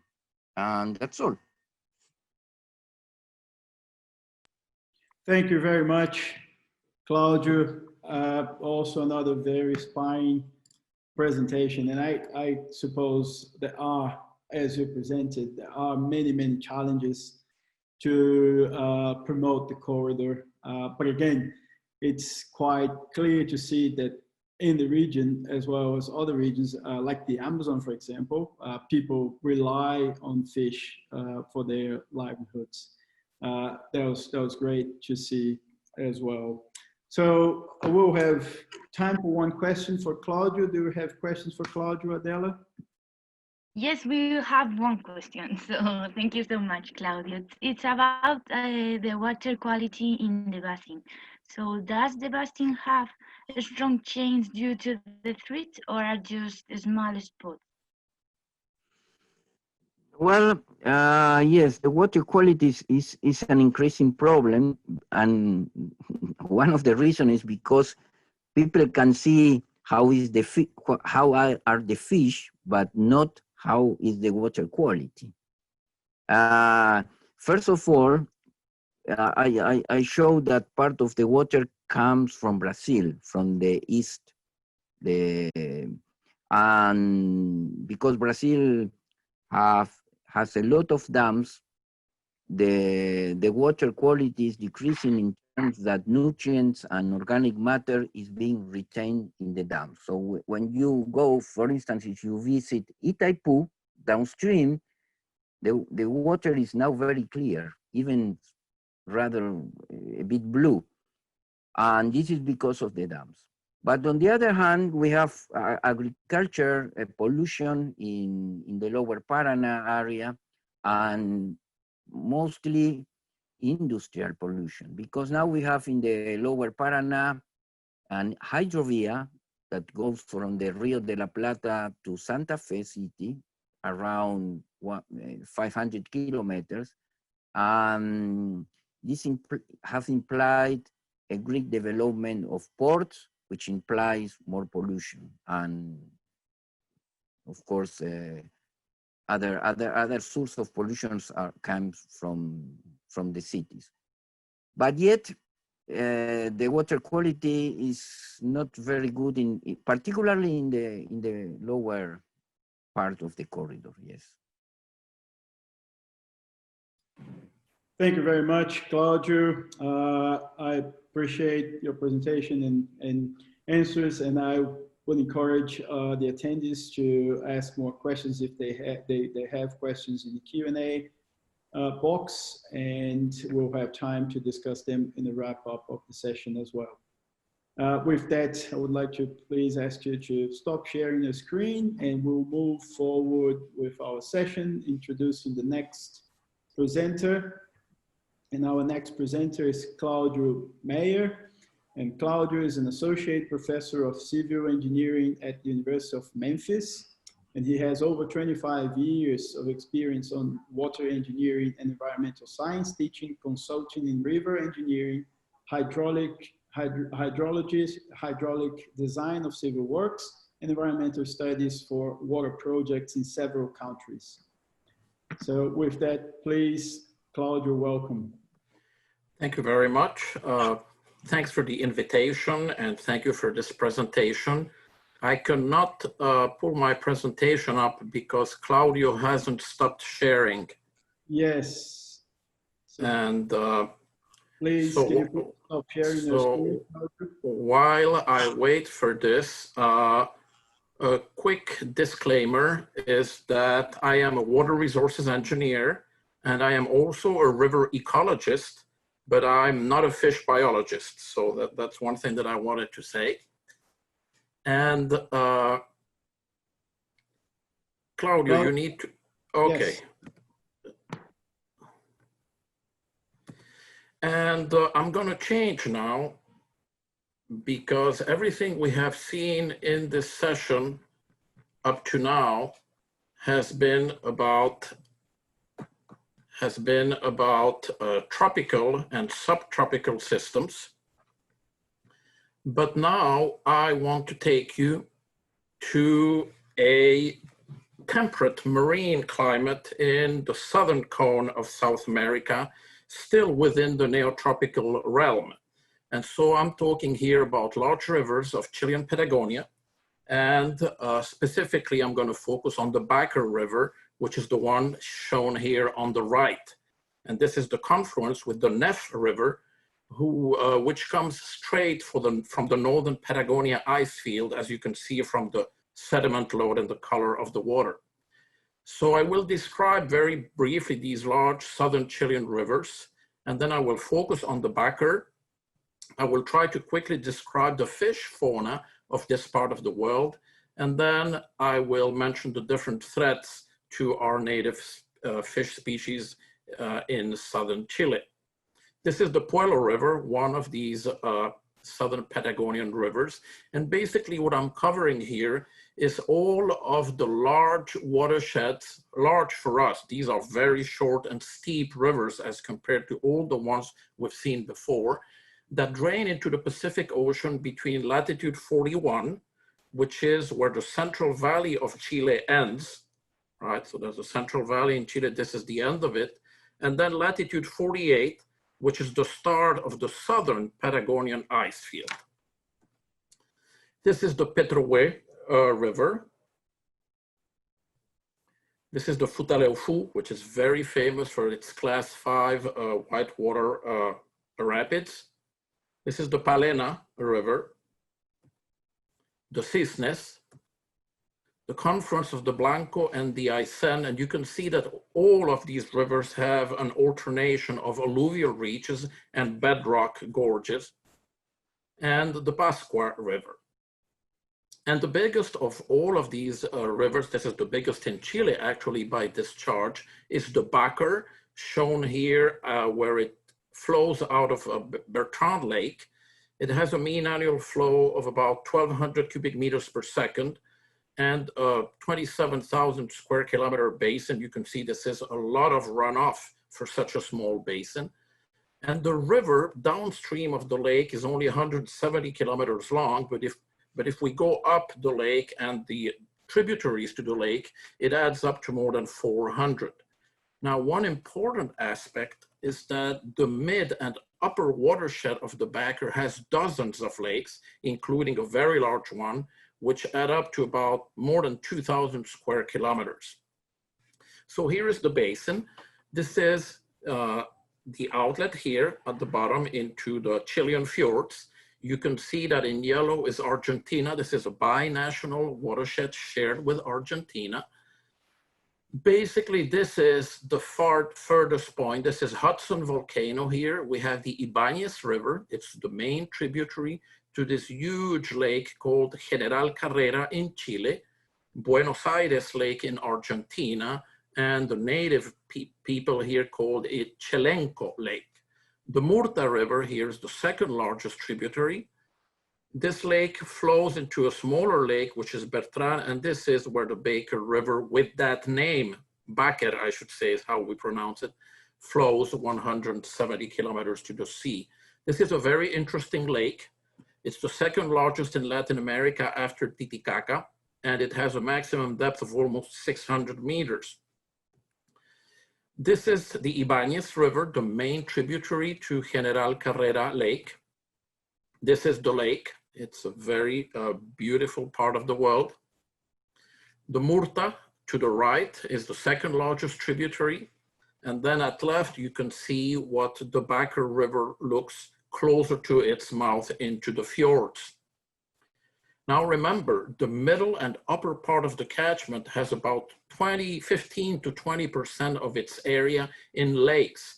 So this means that it has a huge amount of lake storage, so that the river flow regime where the Baker flows out of the lake, which is this dark curve here, you can see this dark curve is almost a perfect sinusoidal signal because it has all that amount of storage. But the green curve is a gauging station further downstream, and you can see that as you go further downstream, there are peaks here, and there is, because there are tributaries that don't have the lake regulation.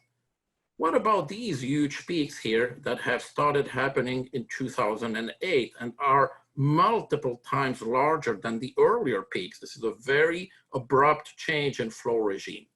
Well, what happens is that this is the Baker River here, and there is this lake here called Cache 2, which is basically blocked by this glacier coming from the northern Patagonian ice field. And this lake fills, and when it fills too much, the glacier floats and the whole lake empties in a matter of hours, and we get a glacial lake outburst flood, a GLUF. These happened in the mid-19th century when the first settlers came here, but they have started re-happening now. This is the confluence, by the way, of the Colonia River with the Baker flowing that way after a GLUF. And you can see that everything has been flooded. This is Cache 2 Lake. When it's filled, this is the block by the glacier, and this is when it's empty. Because of climate change, we have increasing glacier melting in this part of the world.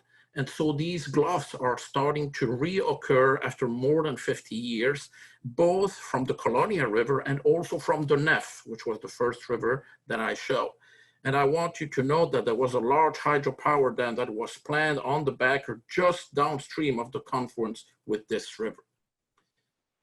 What fish do we have here? Well, Chile really is a biogeographical island. We have the Andes, we have Atacama at the north, we have the Pacific Ocean, and then basically Antarctica. And we have a highly depopulated, but also highly endemic freshwater fish fauna. In all of Chile, we have 12 families, somewhere 45 to 50 species. And this area of Chile and also southern Argentina that I'm presenting about basically has about 10 freshwater fish species. There are some galaxioid fishes. These are basically smelt-like fishes in 3 different genera that are shown here. This is probably the largest one in size, Aplochiton. There are 3 species in this genus, and what I want you to realize is the ecological conversions with trout, which are obviously originally are only from the northern hemisphere.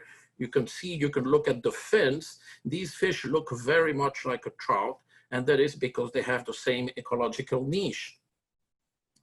We have a few catfishes down there. There are 2 small ones in the family Trichomicteridae. And then there is this larger species here, which originally was a species only described for Argentina, but it is also found in the Baker. This is a very interesting group, by the way, biologically, because it's the basal group to all other catfishes in the world. This species in Chile is only found in the backer, even though there are other fishes in the same family further north in central Chile. Why is it only in the backer? Well, because of geological history. The Backer River originally was flowing towards the Atlantic Ocean, along what is now the Deseado River in Argentina, because there was the Patagonian ice field here in the middle. And what was happened now is that basically at some moment about 10,000 years ago, during the ice sheet deglaciation, there were immense gulfs in this basin, similar to the Missoula floods in North America, and this affected the distribution of aquatic species. So in the Baker, we find basically two species that are mostly Argentinian because of this. This is the second one. It's this silverside, Odontestes, the pejerrey patagónico. And finally, the 10th species is this large Perciform, which we call Trucha criolla, Persictis trucha. You can see we have very few species. 9 out of them are endemic. The only one that is not is the whitebait or inanga that we share with Tasmania and New Zealand. So what are the main threats to these fish? There is a historical threat, which is the legacy of having burned the forest when they settled central Patagonia in Chile. There were massive landsliding after the forest fires, and the rivers were really choking with sediment. Many rivers were not affected, though that's important to understand, and most of them now are in a recovery phase. The introduction of salmonids, trout and salmon species, has had massive pervasive impacts in this part of the world. They affect everything in the ecosystems for rivers in this part of the world. The most affected fish, by the way, seems to be those aplochiton that I mentioned, because they share an ecological niche with trout. But on the other hand, and this is very important for conservation efforts, is that salmonids support a growing fly fishing industry. Dams are a huge issue here. At some moment, 10 years ago, there were actually not 7, but 8 large dams that were proposed for these rivers that I'm mentioning here. And this was an immediate threat. The environmental assessment Chile is highly deficient. There is no national strategic planning for energy at all. So it is a private person, the dam developer, who chooses the best location, the best design, and the best operation for his pocket, for his bottom line, without any regard for the environmental and social impacts. And then the government thinks that the environmental assessment system will supposedly mitigate the effects, but this does not work. Basically, what happens is you get dam after dam, and we get projects that are environmentally as damaging as any Northern Hemisphere dam from 100 years ago. So I like to say that we continue building Hoover dams in Chile almost 100 years later. This is Baker 2, one of those projects which up to now have not gone through. The projects in the end were rejected, but it also has to do a lot with wind power and solar power making a big effect on the prices. This was located in a big jump on the Baker River called El Salton. This jump actually is fast enough so that even Chinook salmon cannot migrate up the river. So this is a very important natural barrier, but actually the design for this dam mentioned fish passage facilities so that they could, which is a crazy idea, and this would have operated with hydropeaking.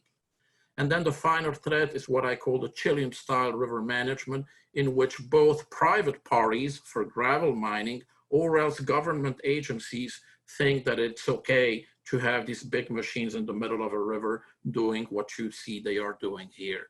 So I want to conclude by saying that I think Patagonian rivers are a world treasure and they should be better managed and certainly better protected. Thank you very much. Thank you a lot, Claudio. I'm definitely very jealous to see all these beautiful rivers in the Patagonia River region of Chile and Argentina, and it's definitely a fantastic and unique part of the world. I guess we can have one question for Claudio, do you have questions for Claudio, Adela? Yes, there are one question. Are there any social movements like indigenous or otherwise that are fighting against the large dams in Patagonia? And also if there is any success in public pushback against dams? Yes, there have been successful public movements in central Patagonia in Chile, a large coalition of environmental groups, both local, national, and international. But in the end, I think in our countries, many times these things are not really taken into account. This was a long story with very poor environmental impact assessments that we studied and reviewed and criticized in depth. But in the end, some obscure government officials, ended up always approving these things because of political reasons. I think in the end, what killed these projects is the long distance that they need to transmit the electricity all the way to Santiago. And just the cost of that line, which is about almost 1,500 kilometers long, was enough to just kill the project. And I hope it's going to stay like that. Fantastic, Claudio. I think with that we can start wrapping up the session. It's been a very productive session in my opinion. While I'm talking here and providing a few highlights for the entire South American session, I would like to ask all the speakers to please, if you can, please upload or start your video again so the attendees can see you again. And you can join us more actively for the discussion. But again, as I said, in my opinion, was a fantastic session. I really appreciate all of you guys for your talks. It's such a great thing to see through the presentations, a great overview of all the systems and the variety and the diversity of habitats that we have around South America as well, which pretty much explains this massive diversity we will see and how unique the systems in the Chilean side of the Andes and the Argentinian Patagonia are as well in comparison to the rest of the South America. So quite often we forget and we leave those systems across the Andes behind and kind of forgotten for all the discussions. And seeing your last presentation, Claudio, and bringing that up made me feel happy about, giving voice to those little fish as well from those areas that quite often are forgotten. For me, there are key points there from all presentations that we saw, which one of the key points is if you see the high productive systems in the Amazon, the high productive systems in the Paraná, Paraguay river systems in Peru, Colombia, we notice quite clearly a high dependence of fish and fisheries for local people livelihoods. I think that's a massive message for everyone across the globe in this webinar, because quite often when we talk about fisheries productivity, freshwater fisheries productivity, we tend to look and see more clearly the information that comes from the Mekong River, for example, from Southeast Asia. And we don't understand really well how these systems work and how people depend on fisheries in South America, for instance. And in my opinion, that's because we do need more and more studies around the fisheries productivity to provide more reliable data for that type of discussion. And also, it demonstrates how great opportunity, how big is the opportunity that we have to actually promote and act for the conservation of all these fish species across South America as well. So that kind of brings me to the question that I had in regards to how South America is doing in terms of fish conservation. It's not that we are doing better in terms of promoting conservation and conserving fish. I don't think that's the case. The case is, as you saw from one of my slides, we still have lots of areas where we can promote conservation, where we can act to conserve and preserve migratory fish species. So that's why we are doing well in relation to other countries. But if we keep going with the rate of development that we have currently, and without strong actions to promote conservation in South America, we are very likely to lose those systems quite quickly also. I do have a few questions, and I will try to go quickly through a few of them for all the speakers. If you don't mind, we'll probably ask one or two questions and then give the speech to Arjan again to close the session. But I think one very interesting question here is for Ronaldo Barton, and the question asked is, whether are there any international programs or liaison going on between political or academic institutions like yours and Paul's, Paul Van Dam, or how would they ideally be? And that I suppose this question is because you guys matched so well the transboundary migration of the rod and how they are impacting. So I guess this question can go to both Ronaldo and Paul Van Dam. Well, let me say something. There is two kind of approach that we can do. One is scientific approach. The scientists from the Brazil, Colombia, Peru, everybody work together and make projects, write paper. And the second group, program, I think, it's governmental programs. That is the most important thing. The country must talk between each with each other. And in the Amazon, we have the OTCA, Organization Treaty Cooperation in Amazon. And this is official country between countries, but it's not working. They have problems to do, and the fishery is not a big problem. We have some meeting with scientific people, but not with governmental people. I don't know if Van Dam has another opinion. I think we lost Paul. Yeah. Can we talk? Can I talk? Yes, please, Luz. Okay. I think it's necessary that scientific knowledge it might be constructed with fishers, and this knowledge must be taken to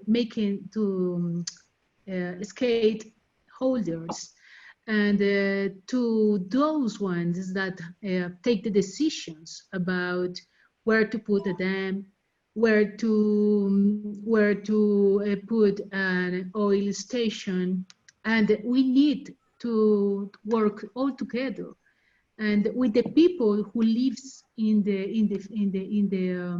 river, because they are the main affected people with all the decisions that the stakeholders take.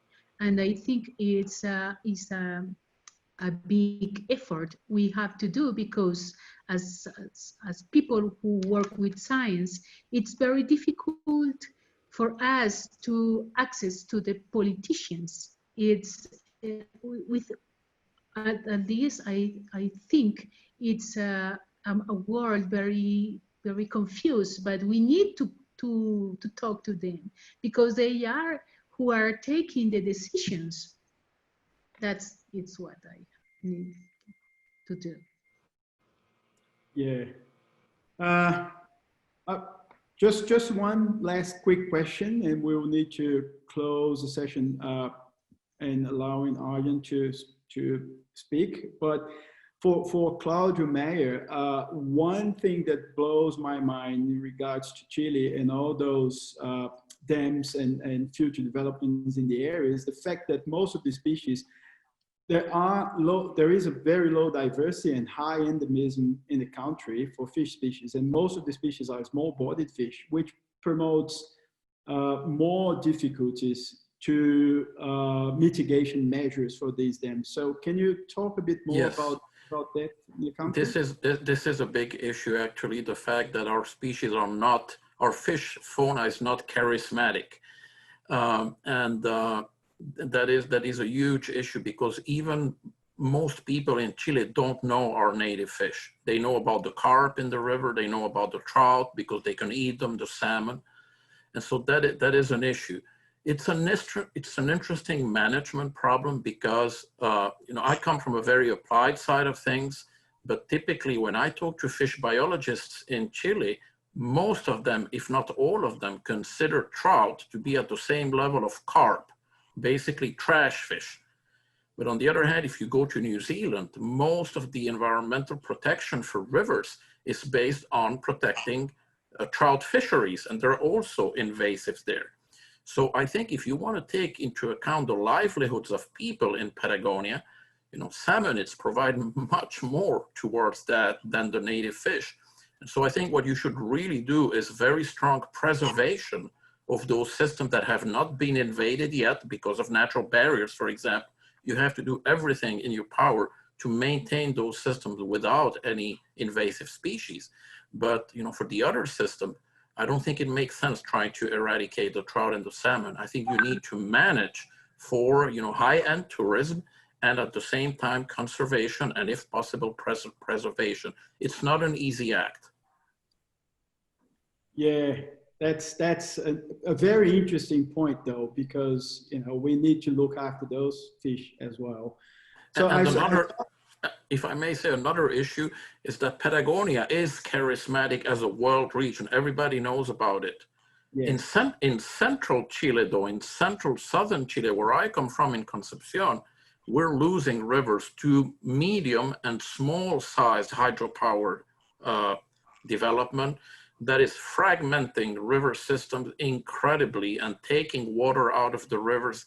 You know, and people internationally don't discuss this as much because central Chile doesn't have the clout that Patagonia has. I think that's probably our biggest issue at the moment, is how to protect our aquatic biodiversity for northern central Chile. That's correct. So I saw that Paul Van Dam came back. Paul, if you can summarize in like 30 seconds the question about the transboundary issue, would you please? Yeah, sorry, I was thrown out. My daughter is also entering the Zoom, so that's why I lost contact. I can confirm what Ronaldo Bartem explained. I think it's very difficult to act science and public stakeholders and fishermen have a different agenda. They work with different speeds. So whereas now we have been proving that fish are impacted by lowland dams and by upstream dams, it will take a long time to do a public advocacy. It is quite complicated. We have one instrument which has been mentioned by Bartem, is a Trans-Amazonian cooperation. But this does not have the tools and the instruments to really work together in protecting these migrating species. We have trying to communicate with the Brazilians, with the companies and with the states, with Rondônia, to see how we can eventually help them to monitor, to mitigate, and to compensate for the impacts caused in Bolivia. But politically, it's very difficult. So we have to break open the space, use civil society, criticize, and to put it on the agenda of the public stakeholders. But I think it will take us more time. I think we need more cooperation between nature groups, scientists, and also some certain local, regional stakeholders sitting together to make proposals and to mitigate and compensate these impacts. Yes, absolutely. Sorry, Arjen, I will pass along the management of the session for you, but I needed to hear and give the delegate or the other attendees a chance to hear what Paul had to say about this transboundary impacts.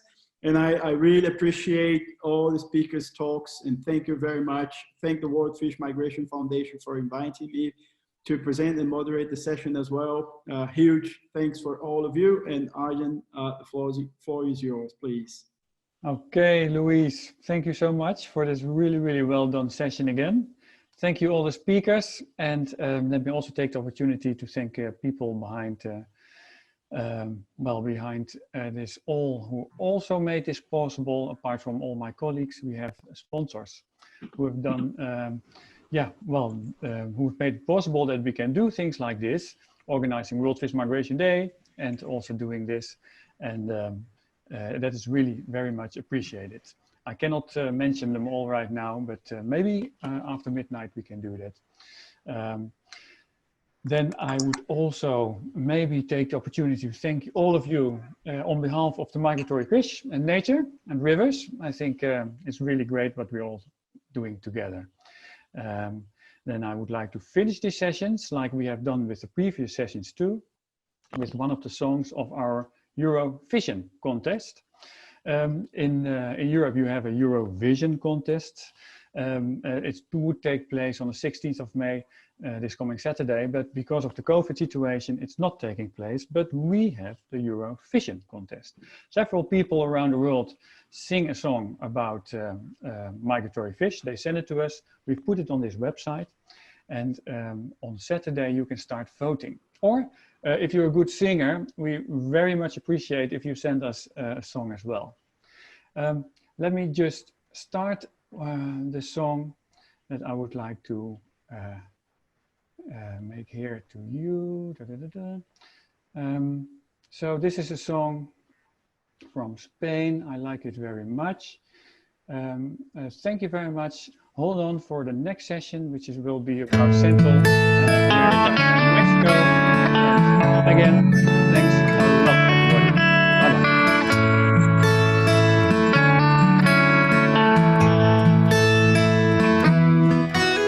Yo soy nadador y voy a nadar hasta casi llegar al mar, Andes, llanura, jungla, manglar. Yo soy volador y voy a volar de quina en quina hasta encontrar una paraba para conversar. ¿De qué quieres hablar, paraba? ¿De qué quieres hablar? Del río, de la lluvia, de los peces que no están, de cómo sé que todos volverán, de cómo sé que volverán.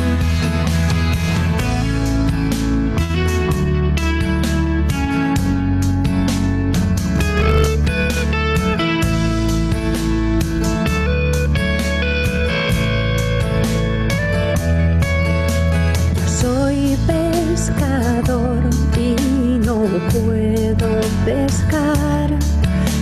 Mi vida ha dado un vuelco y no sé por dónde empezar. Yo soy pensador y he venido a pensar que mi río en tus manos está y no sé si podemos hablar.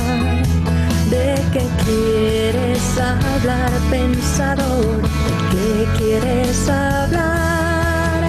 Del frío que no llega, de las nubes que se van, de cómo sé que todo se va a arreglar, de cómo sé que se va a arreglar.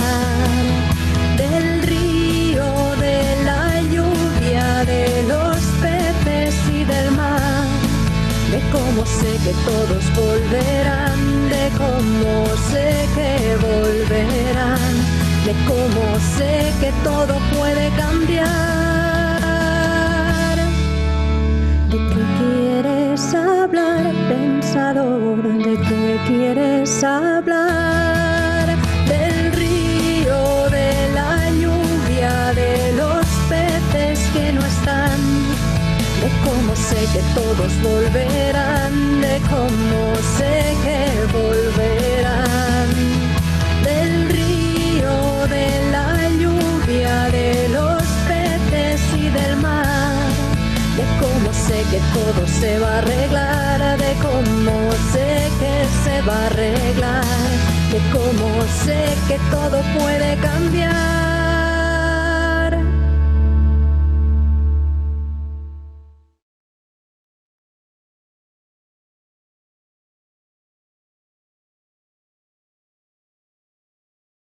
That was very nice. Now we're going to wait for the next session to start.